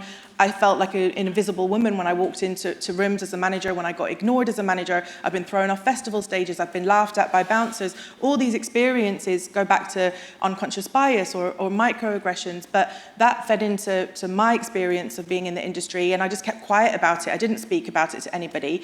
Women in Control was kind of really my avenue to start having real conversations and saying, can we really talk about what's going on? I'm not going to sit here and say, oh, I'm really successful. I go on tours, I'm on these TV shows, I look after successful artists and everything's great. I want to talk about what really happens day to day as a woman and my experience and how isolating it is. And the sad thing is that every woman I spoke to had similar or exact experiences, and I was like, why are we not speaking about it? So I think it is just about not just treating people fairly. I just think it's interesting that the question was about how does it manifest, and you talked about the live space in record labels, TV, like it manifests itself everywhere, and that's the problem. Like I run an initiative in Liverpool called the Lymph Academy, which is for emerging artists, and because it's a city council initiative, we work with a lot of the schools, etc., as well as I suppose, industry organisations, and I see it right through in terms of gender bias, like right through, do you know what I mean? But I also book festivals, so I look at what the agents send me, and when they're excited about acts, they're usually,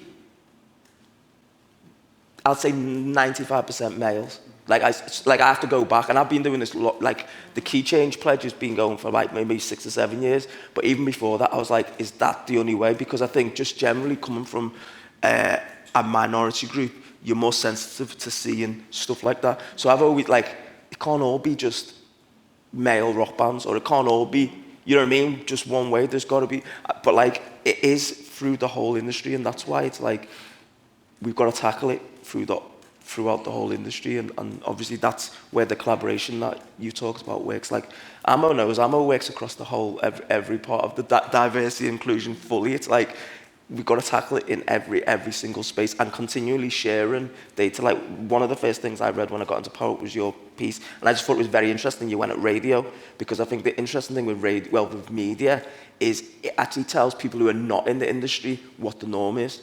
So people start thinking that it is males, that the stars are males, or the stars don't have disabilities, or the star. Do you know what I mean? It actually, to use an Ammo phrase, perpetuates the myth, and the mass take it in, and I think it's quite important. And again, learning from that, it informs the way, you know, we work with Empower Up.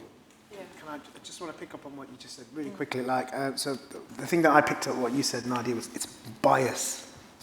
Like, and so, you know, we talk a lot about unconscious bias. There is a thing called conscious bias, and a lot of the sort of politicians have desirability bias. You know, let's hopefully you write a report and it will look like this. I love the bias. This is my favourite bias. I'm not bias. And most of the sort of politicians say that. I'm not biased. There's a bias in that as well. And I think there's something about just understanding your bias and being really honest with it, but also understanding your privilege.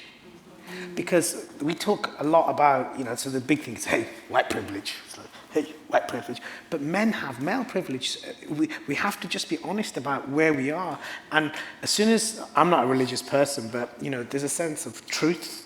A lot of what we're talking about is if we can be really honest about where we're at, then we can change stuff. But the problem is, if people can't be honest about where they're at, or how are they going to get to where we want to go to? And I think that's something that we really need to sort of really understand and try to tackle collectively. It's interesting though, isn't it? Because you talked about media and how it perpetuates a norm. And it's very difficult for people to understand that the world that they exist in is a privileged world, when all around them they see it as the norm. Yeah.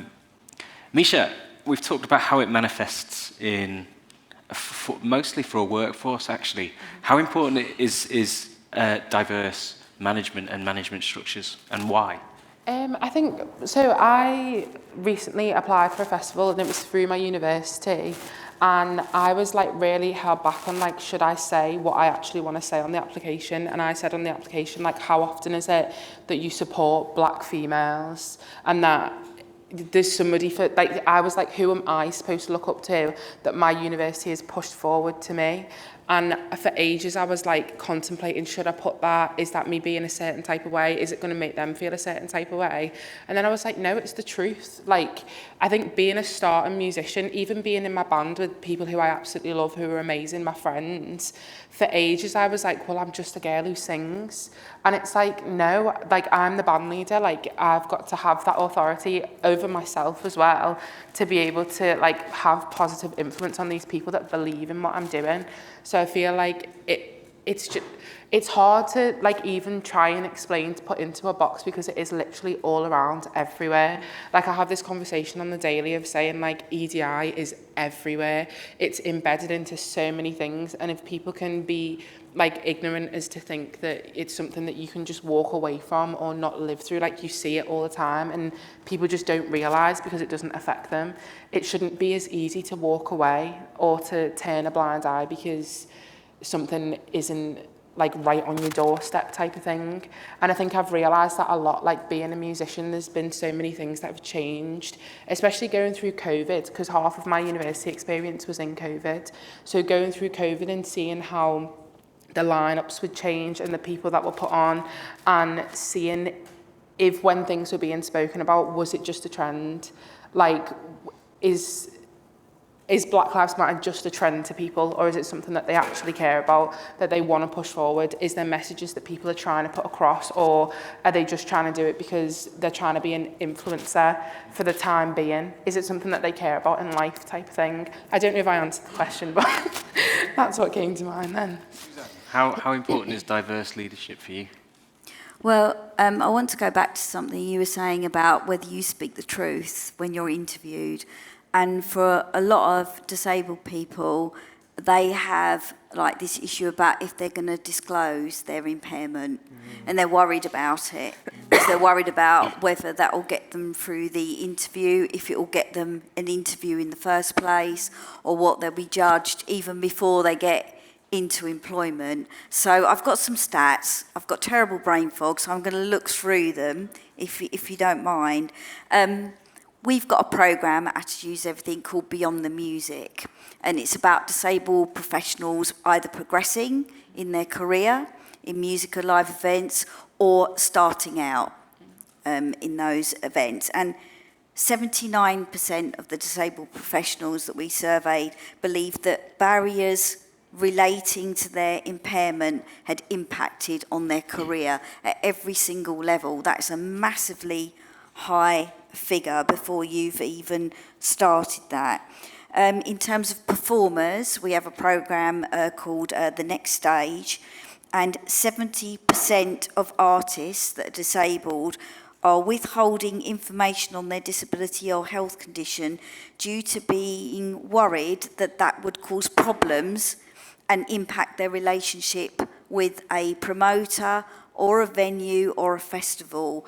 But 2 out of 3 people have compromised their health, including their mental health or well-being, when they perform live, because it's that thing about letting everybody else down. But because there's not many disabled people performing anyway in the first place, I can't, like, let everybody, I have to be this kind of leader like the whole time. So I think that they are extremely high figures. I think that there was something like a percentage of sort of like 53% or something like that said that they felt discriminated against even within the recruitment process or actually at interview. And I think I've always understood from the music industry that a lot of people don't disclose. If they can hide their impairment, they will, so they can get somewhere. But, you know, for me, for example, and for other people who've got such visible impairments, because I'm a wheelchair user, I can't say that it's easier, but it's just different. We're just out there and people can perceive us immediately that we're disabled. And I think that kind of nuance of impairments and disability and health conditions is something that is really not uncovered or spoken about or talked about. I think it's got a little bit better, but I think the fact that mental health is often separated out of the protected characteristics of disability, where it's under disability in the protected characteristic, is quite, I'm going to use the word interesting for the time being, because definitely like you don't see disability spoken about as in the mental health sphere at the moment. And I went to the Help Musicians mental health awareness event at Abbey Road Studios, and lots of things they were talking about around flexibility, around touring, punishing schedules, all those kinds of things. I felt like saying, hang on, if you'd have implemented some of the things or discussed some of the things or looked at some of the resources we have for disability kind of generally and making the music industry inclusive and accessible, you could have benefited from it, because you know, the mental health side benefits from all of this, and it's around where some of the things around inclusivity and access actually benefit a wider, much wider sphere than just disabled people. Now, I hope you don't mind, but there's a really good friend of mine here in the room called Fiona Branson. I just want to say we had a big talk yesterday, as we do, as we have done over the years. And Fiona, you were saying, weren't you, about the access rider, about how it shouldn't just be for disabled people, it should be for musicians who are older and ageing as well, because it benefits that. And I just think the access rider should be in every single contract. So even if you're disabled or not, you don't have to fill it in, but it's going to be always there. See, I think there should be things that are universal across everything, so that if you don't need it, you just don't fill it in. It's this idea again, isn't it, of joined up thinking. Yeah, exactly. Yeah. And I think having that diverse leadership means that all of those things are considered.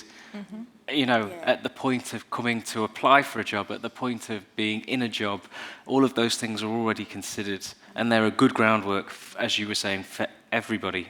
I'm going to play devil's advocate a little bit here, because I'm sure everybody in the room has faced this, but when we talk about affirmative action, it's a big leap, it's a big step in the right direction, but very often I get pushback. I get pushback for a number of reasons.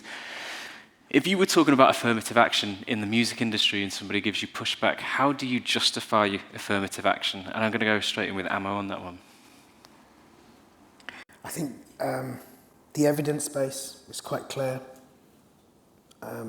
So having more women in your organisation is better for the bottom line. Having more diverse people, so you can move it from move it straight into a fiscal conversation, because that's what everyone wants to talk about. Money, you know, levelling up, trickle down, whatever all that means. I'm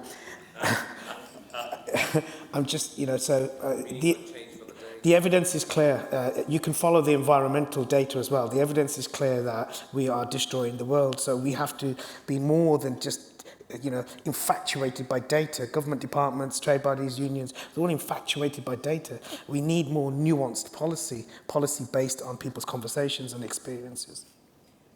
I'm going to ask the same question to you, Nadia. I mean, yeah, it happens a lot in conversations that we're having as we're trying to progress change, and particularly in my work looking at the board and speaking to board members that might have sat in seats for 10, 20, some cases 30 plus years. And for me, it was about trying to have a conversation to understand from a different perspective, you know, why are you unwilling to leave a seat? Why do you want to hold on to a seat for so long? And then also about, again, going into that fear of change. What do people say when you ask that question? Yeah. I'm intrigued at what the off-record and on-record answer might be to that. Conversations, they're worried about losing their representation. I've had a campaign that I ran for a woman to hold a board seat, and a man lost his position, and there were heckles from the crowd at the AGM because they were so angry, not at the woman, but angry at losing their seat because they felt that they lost representation. And I think it's going back to what you said about that fear of change. So when I spoke to a gentleman who'd sat on the board for 30 years and I tried to get a different perspective, he'd said he felt that he'd given so much of his life and dedicated so much of his life to that organisation that he felt it was almost like being pushed off a cliff to say bye. So again, there's solutions that can come out of just having dialogue and conversation to say, well, we appreciate that you've got wisdom and that you've got experience and that you've got knowledge from being on the board, but what about succession? What about the next generation? And what about sharing that? So I've suggested, you know, a mentoring scheme, for example, to say we can still keep and value your knowledge and you don't feel that we've pushed you off a cliff and you're just not existent anymore. The door is closed for you with this organisation that you've worked so long with. But for the next generation that are coming through, that they talk of this kind of hill that you have to climb up. And just going back to the previous question that you said as well, a lot of conversations that I have with anybody that I'm trying to get any diverse people onto boards, it's the same conversation. Oh, I don't know, why should I run? What do I fit in there? And there's a lot of conversation about women having low confidence. And I don't think it's necessarily true. I actually feel like we're this imposter syndrome, as it's called.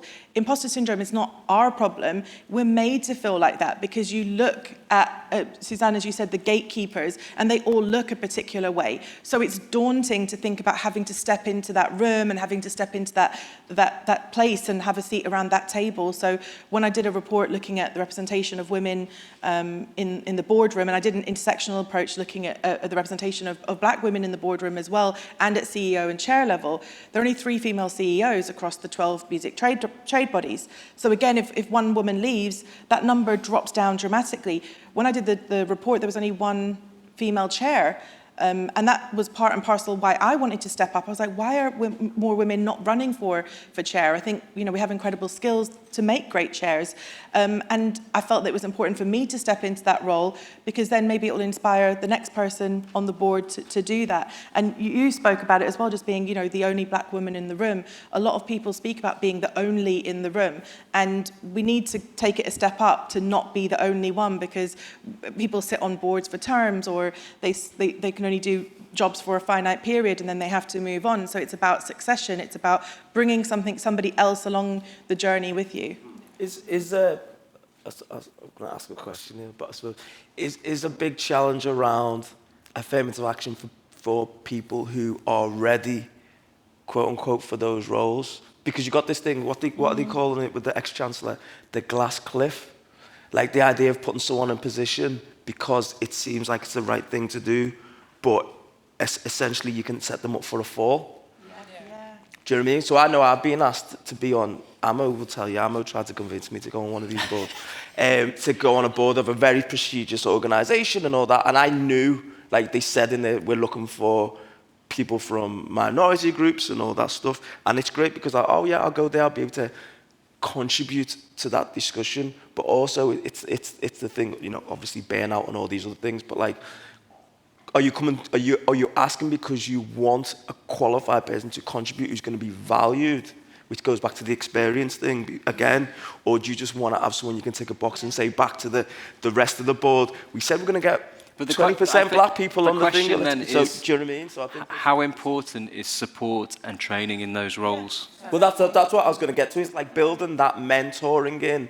You know, again, I was asked to be a chair of a music organisation in the Northwest, and I was chased quite heavily for it.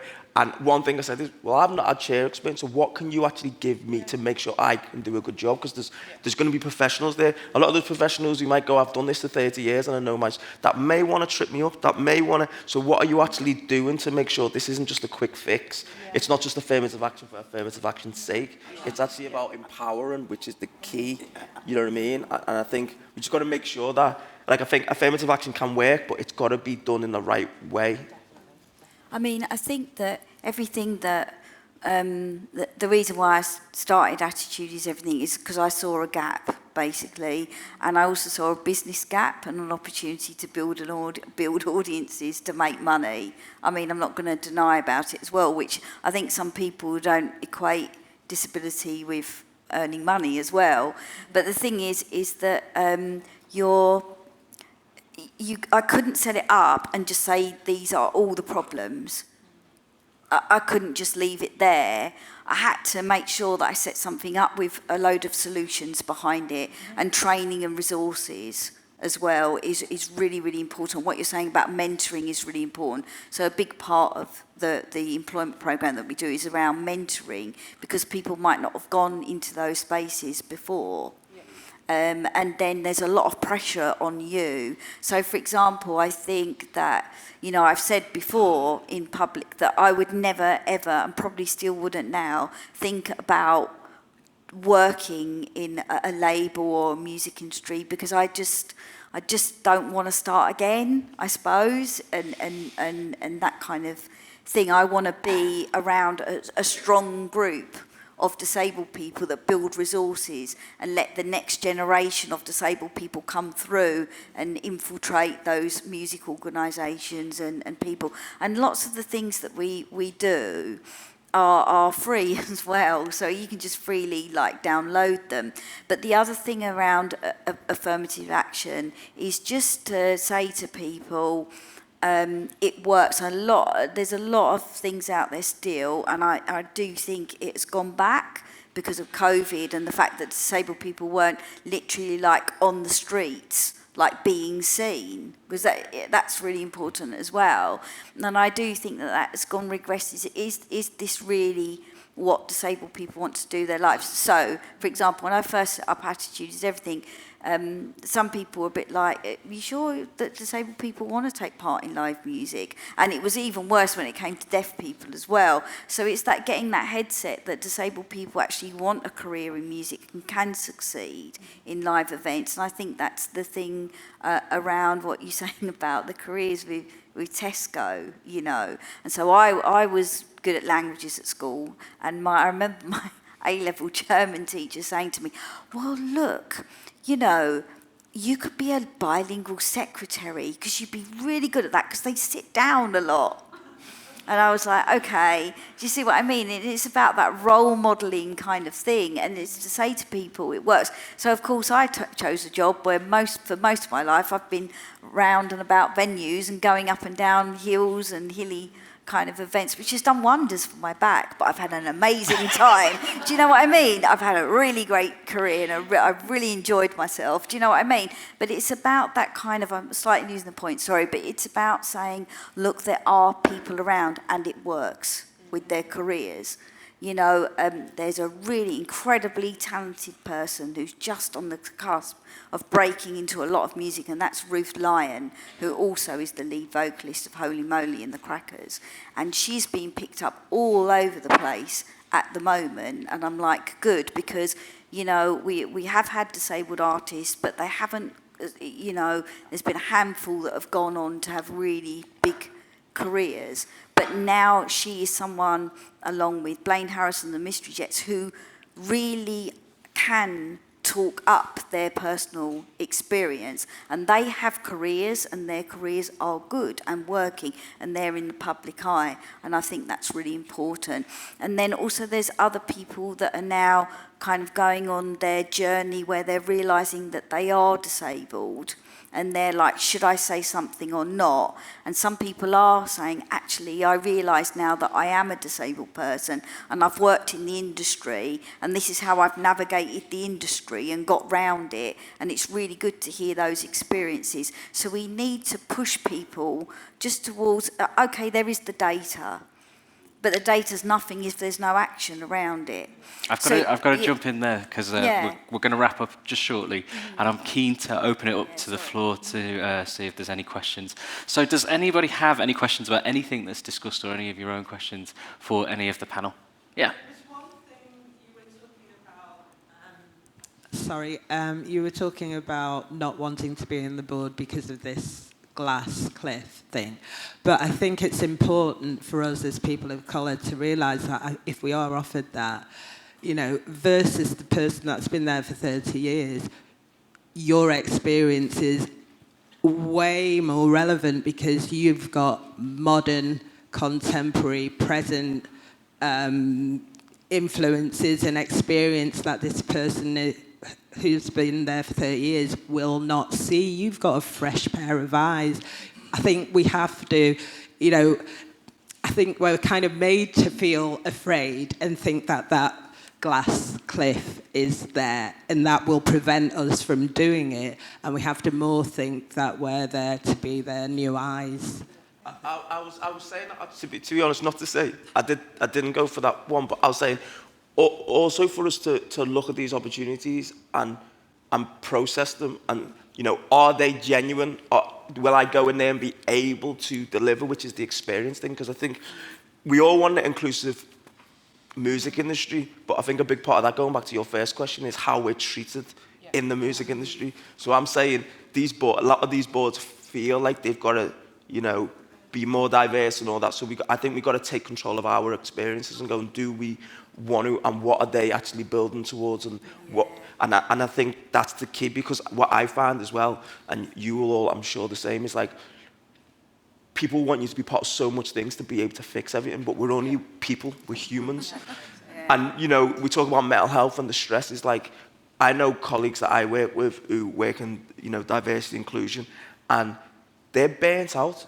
Because they feel it's their job to carry everyone's thing. It's not your job to fix every business. There's consultants out there. A lot of times that's free labour from all us. So I think we've got to really protect that, because we can't help everyone and everything, and we've got to find out what the right opportunities are, and the companies that are really committed to making change, as opposed to just trying to tick a box and get to the next quarterly return. I'm going to jump in so we can get the next question. Sorry.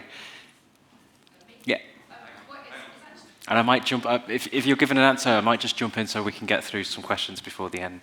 It's actually not a question, it's related to what you were saying. So and also something you were saying earlier, which is about how you have to challenge the legal side of it as well.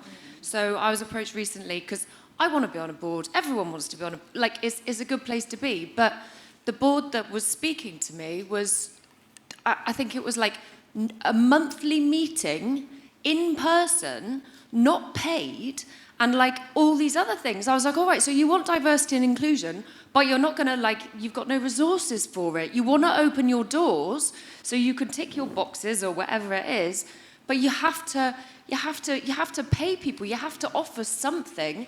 And if you don't offer money, then like offer training or something else. Especially when you're adding that, a lot of the organisations, minority-led organisations, tend to be small organisations, so you're losing a day's worth of work. Like, I look at it as a consultant, I could sit on your board and do all that, but I'll be losing X amount of days' work, and that helps your big organisation that has a lot of money, and I think that's a big part of it, and people need to understand. Brian? I'll wait for the mic to get to me. And then I'll take your two, and then we'll finish. Brian Aylward, Scotland, Northern Ireland region. It's comments rather than a question, but I'd be interested to hear the views of the panel on it. I think the issues that the person, I can't remember your name, made about power are very important, because very often in equality, diversity and inclusion discussions and discourse, there is insufficient engagement with the notion of power relations and power relationships, not all of which are equal. That's the first thing. Which leads me into nicely into the issue of the media and what was said about how the media presents something that is the norm and where people fail to recognize the privilege. And actually, I think if we're going to discuss that, it's important that we look at the issue of media ownership here in the United Kingdom. And the vast bulk of the media here in the United Kingdom is owned by straight, white, heterosexual and non-disabled people. So I think it's very important if we talk, and I say this as somebody who in a previous incarnation has worked in public relations and in the media as a disabled person, and that's a whole other story that I won't go into now. And I would love to say that I'm surprised by the figures that Susan from Attitude is Everything is quoting, but unfortunately I'm not. And there is all that and another aspect of that is that if someone becomes successful, how they are represented as a disabled person in the wider public and in the media can also impact on that decision on whether or not to declare their impairment. I hope I've explained that succinctly and not gone off on tangents. Thank you. Thanks, Brian. Thank you very much, everybody on the panel, for your incredible insights. My name's Rachel Parvin. I'm a saxophone player and I'm on the MUEC. My question is to Mica. I'd really like to find out how you're going to implement in your fantastic new role, and having had the student version of that experience with the young people that you're working with, because that's the next generation of our music industry, and it's so vital that you've got this fantastic job to pursue, bringing them along with you.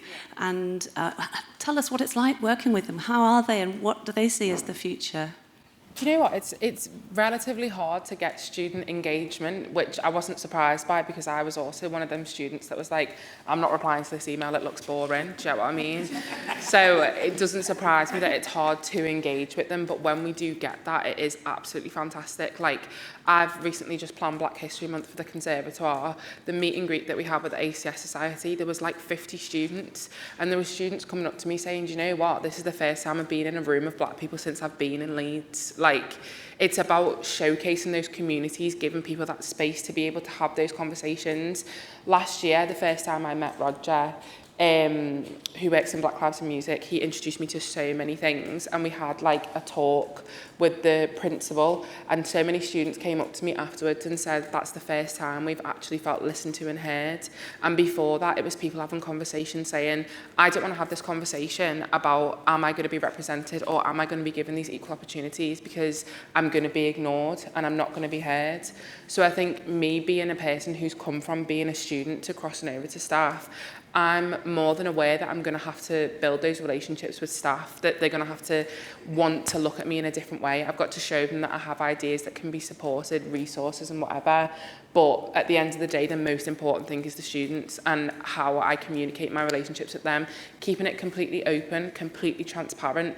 If the university's not doing something, I'm not shy of saying, you did that really badly, like do it better, do you know what I mean? Like Black History Month last year for the university wasn't the best. They didn't really have much going on, but it's because they didn't have the resources, they didn't put the right things in place. Then they've created positions and job roles for people to have that as their sole focus. Because we're such a small institution, it's hard to put that work on other people when they've already got like 500 other things to do. So having someone there who cares about it and it's the sole purpose of work, I think it makes a massive difference. I'm going to jump in there, Misha, and just get our very last question. Thanks. Hi, sorry, I don't like public speaking, I'm very nervous, but thank you so much. It kind of ties in with something that everyone's brushed on, and it's wonderful to see so many people sort of representing and fighting for sort of like the causes of minorities and all the rest of it, but specifically Misha and Nadia as well, and Suzanne, sort of like being a woman specifically is what I'm brushing on. The question I want to ask really, and I'm going to try and keep it short, but I'm trying to phrase it in my head, is what do you think sort of like the balance should be between sort of systemic and sort of representative kind of affirmative action versus personal and individual? So like the number of times I've been in a situation where I've been harassed or not treated very well, and I've not felt like I could say anything because it's not professional. So it kind of comes into what you said as well about like, well, that person treated you exceptionally unprofessionally, but at what point can you turn around? You know, do you think? sort of like, where does the balance come into between individual action and systemic action? I think it depends on the organisation, but like we were saying before, everything is down to personal experience. Like if there's any instance in which you feel uncomfortable, I think there should be room in any system for you to speak up about that experience, because each individual experience is so important. I was going to say it's just about I think it's the importance of having safe spaces. I think it's a challenge that is ongoing in the industry. It's a really difficult one because a lot of people, especially when we look at the makeup of the industry, it's so many freelancers or musicians building their own businesses, and we're all working in kind of individual silos, and you get treated badly, and how do you step in, and you don't want to lose opportunities. So it's about having access to safe spaces and being able to speak and report on it, and sometimes anonymously, because I know a lot of people come to me and have conversations and they're scared to speak out and they're not able to speak out. So I think it's a challenging situation and something that's ongoing in the industry that we need to keep working on. And just on the back of that as well, the MU supports that in a number of ways. There are a number of initiatives that the MU has for that kind of thing, for reporting anything that's happening in the workplace that shouldn't be happening, and the MU will fully support you through that process as well. There's anonymous ways to report it and ways to report it where you can see some action. We've got to wrap up there, but I just want to thank my incredible panelists, as Amo, Nadia, Mica, Yaw and Suzanne. Can we give them a huge round of applause, please?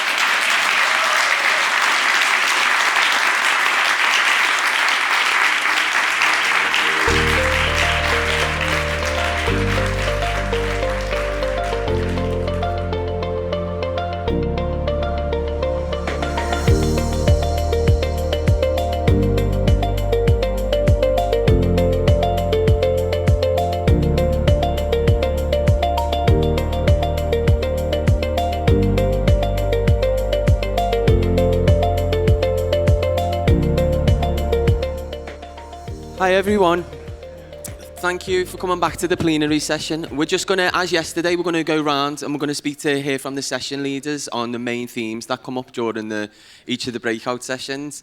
So I'm going to start with Linton, actually, who was discussing an anti-racist code of conduct. Thanks, John. The Kelly to my Beyonce. We had a really great, robust discussion on, there's already actually a draft anti-racist code of conduct in place that has been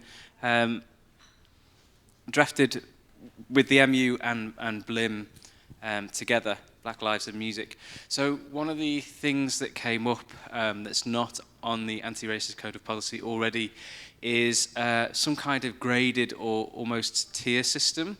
So it compared to, you know, how restaurants and food venues have a food hygiene rating. So this anti-racist code of conduct could potentially rate organisations on their commitments and inclusivity and how things are working within the organisation, and help them aim to be better. We talked about, once that anti-racist code of conduct has been given to organisations, that there is then a continued dialogue between BLIM and the MU in how this workplace operates and whether that changes over time. And then the other thing that we talked about is how it affects freelancers. And one thing that we did notice that was missing from the anti-racist code of conduct was some kind of protection for freelancers or people within the organisation to report when any incidences of racism happen. So yeah, that's what we came to. Thanks, Kelly. And now we're going to hear from Isabel, who is discussing gender equality. Yeah, so we have a lot of things that we discussed. I'm just going to go through some of the action points. So number one was lobbying for payment for board positions and other unpaid labour of activism representation. Another one was education, so looking at how gender influences the way that pupils are taught music. Another one was to look at the reasons why women seem to drop out of the industry from around the age of 35 plus, and to look and try and look beyond some of the more obvious reasons, and to really look at, talk to the MU members to try and understand that better. We also looked at having an MU page, a website that pulls together all of the amazing research that started happening to do with gender in the industry, because at the moment it's all scattered all over the internet, and it'd be really useful if it was all on one page and the MU could do that, and I think that'd be very powerful. Also on that note, some kind of reading list for members that if they want to become more informed on these issues. Another one was the need to have tangible action whenever we do research, that there's tangible action, and that action is informed by the research. So that includes why women are dropping off, for example, at the age of 35 from the industry. Looking at the risk assessments for sexual harassment, that just becomes embedded in everywhere that music is made, so that women are more protected. And then also vocal coaching for artists who might have transitioned, and singers in particular who want to, really feel aligned with their voice. And look at also health inequalities between genders and musicians, amongst musicians. And EDI training, this is the theme of the conference, but EDI training running throughout all of this, but especially also in terms of the MU committees and chairs. When people get the position of being chair, that they have some explicit training on EDI. I don't know if that already happens, John, but that was something that came up. And there was more, but I'll leave it there. Thank you. And now we'll go over to Millicent, who was discussing menopause in the music industry. Hi, everyone. So menopause affects women. We're under 50% of the global population, but it's still something we don't talk a lot about. Not a lot is done in the industry, in the world, completely on it. But we came up with some 10 points, and we felt that MU could have a forum for members to share their experiences in order to give the union a targeted approach on what are the issues that are actually affecting the industry. And this could be gender specific or all genders, because obviously we had some men who attended our session. That was really great to hear their experience with their wives. So that was good. Have a menopause at the MU email box for those who don't probably want to talk about it publicly, but might want to share something by email. Go through this one. The journal article could really look at the symptoms, because there are about 34 symptoms that can be experienced with the menopause, and they also include cardiovascular things, which can obviously lead to death. So it's that serious, really. So having an article in the journal to really talk about the symptoms, and also an article that's aimed at younger women, because, when I was in my 20s, I thought the world was, nothing's going to happen to me. Get to my age now, you realise. So it's good to have something for younger women, or an article for men, to understand what women go through. MU anxiety workshops, because one of the symptoms is anxiety, so maybe including that aspect in the anxiety workshops. Lobbying Parliament for more independent subjective research into the effects of HRT, not linked to a pharmaceutical company. Lobbying Parliament for free HRT prescriptions, rather than having to pay the amount that we do. Having links on the MU website for information and help all in one place. The access rider could be expanded to include those who are going through the menopause, to say this is what we need to do our job or performance. Training for stewards to understand about menopause, so to look at how that is for orchestras and those who are going through that in the orchestra, because it's a bit difficult if you've got to play a piece and you're there for 45 minutes and you get a hot flush. What do you do? And you've got to play your violin solo, so something like that. And finally, a toolkit for employers and an MU menopause policy. Okay. Thank you, Millicent. And now we're going to hear from Andrew, who was discussing access for disabled musicians and access riders. Thank you very much. I introduced into our talk, and I just want to share this statistic with the larger room. I did an Access Rider piece of research with help of John. 35 major festivals around the UK this summer. Of those 35 major festivals, they were all given an Access Rider and were all given the opportunity to respond to a manager and follow-ups. Only three out of 35 major festivals made positive, proactive steps towards addressing access needs for an artist. And I would say mine are much more simplistic than others required by other artists. That depressing statistic aside, good way to kick it off, isn't it? We had some really good themes come out of our chat about the Access Rider, what could be done to ensure that access is more equitable for people within the music industry, and what could be done to ensure that the needs of artists were being met. And we felt that actually it's a combination of sort of commercial and public body pressure to move towards changing legislation and kind of building that momentum through the members network here. It was also felt there was very, very different challenges for artists in terms of access, whether they were playing a venue or whether they were playing a festival, and the different kind of challenges those environments present. And kind of what we felt, again, in terms of the laws and the way that these things are built, is that the current guidance, the current legislation kind of favours presentation over progress.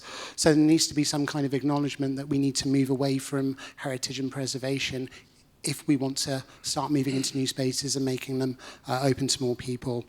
And then kind of finally then, we felt that it's a multifaceted challenge when it comes to access to venues or to festivals.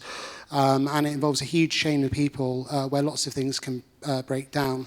But there was a feeling of positivity amongst the group. There's a lot more of us speaking to each other now and trying to progress things and trying to build a movement. And the thing we don't have yet is a moment, but I think it was largely felt that something like that would help us progress what it is to be a disabled artist with access requirements within the modern music industry. But I think it was all fair to say we've all felt that was going to come from the people in this room, the other musicians we work with, and the rest of the community.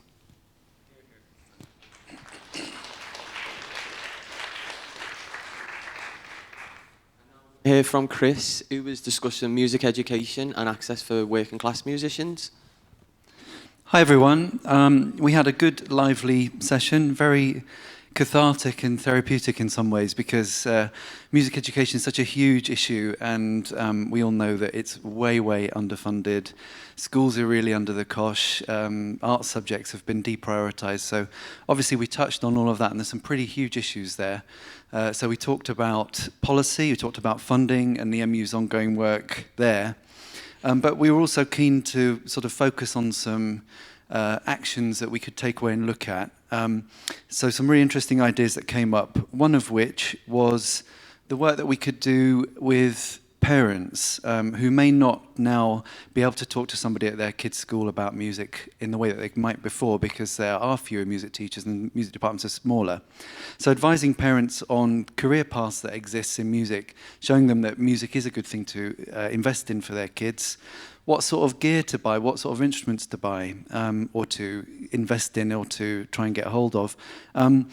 And how to talk to your school about music, or where to go in your area, in your community about music. So it was felt that there's a lot the MU could do to pull together that kind of information and advocate to parents. We had a short discussion about ageism inherent in the concept of a talent pipeline, because it's often assumed it's early career, but there are people of all ages trying to break into a music career. So how can we support all people at whatever age in the talent pipeline and what they need to access a career? We also wanted to, and this is my last one, to shine a light on the different routes into a career, because music in higher education now is expensive, and a lot of the routes that took you into a degree or a HE course are a bit more closed off than they were. So musicians now are entering the profession through so many different routes. And we wanted to shine a light and do some case studies, videos, resources on different ways that people have been able to build up their careers and what support is out there that might be considered less formal. So it was felt that the MU could do a lot there too. Thank you, Chris. So we've come to, thank you. So we've come to the end of the conference now. I just wanted to thank everyone again for being so generous with your time and for sharing your experiences with us. I hope everyone's enjoyed themselves. I know I've certainly got loads to go away and work on with my committee and the networks. So thank you again. I'm just going to pass over to Naomi for some closing statements. Thank you. Thanks. Yeah, and well, just to repeat what John's just said, really. I mean, I think we've had a lot of really great feedback about the conference. So many people have said they had a positive experience booking, talking about their access requirements, and really feeling included in the event and welcome. And that's something that obviously we need to roll out in everything that we do. It's not just about a standalone equality, diversity and inclusion conference. It should be that every conference and every event we hold, we're prioritising access requirements and everybody feels welcome. So I hope that that is something we can take away from this, and that's a real commitment from me and from the union that we're going to try and push that through with everything that we do. I think there's been, what's great about this kind of conference is our usual delegate conference, which is brilliant. It's a very particular thing because it's governed by our rules. You have to put motions in quite a long time in advance. You have to stand to be a delegate, so you have to be elected in order to attend, which is all really important. And we've got a lot of members who come to a delegate conference who have done so for many years, and they really understand the nitty-gritty of the rules and how it all works. And it's a really interesting event. It mirrors kind of some of the party conferences and some of the and the TUC Congress, which is taking place today. So voting on motions, you know, it's kind of trade union business. But this is a different thing because we're not governed by the rules here. We can do whatever we want. And what's lovely about that is that we can have these breakout sessions where everyone gets to have their say. There's not the formal process. I think there's less barriers to participation. Delegate conference is going to be next year, so I would encourage anybody who's come along and enjoyed this event to put yourself forward for delegate conference. We will make sure that there's proper induction information so that you understand the processes if you do come along, and hopefully you get a chance to participate. But also we will run one of these again in a few years' time so we can see what progress we've made. There's been so many brilliant suggestions that have come out from the breakout sessions, and I think, you know, it's given John plenty to be getting on with. We already have a great equality action plan. We've got targets in place, but the things that have come out of the sessions will help us to actually achieve those targets. It's a case of we know where we want to get to, but hopefully over the last couple of days we've talked about how we're going to get there. So again, just want to thank everyone for taking part, all my fantastic team who've organised this event.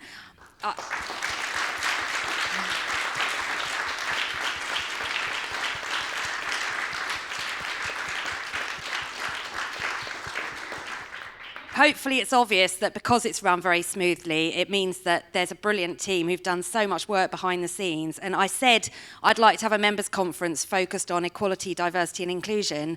And that's pretty much where my involvement ended. And the fantastic team, and obviously John's put the content together and invited our brilliant speakers along, but I mean it's amazing to rock up here in Leeds and just see what's been organised and how brilliantly it's been put together. So thanks everybody.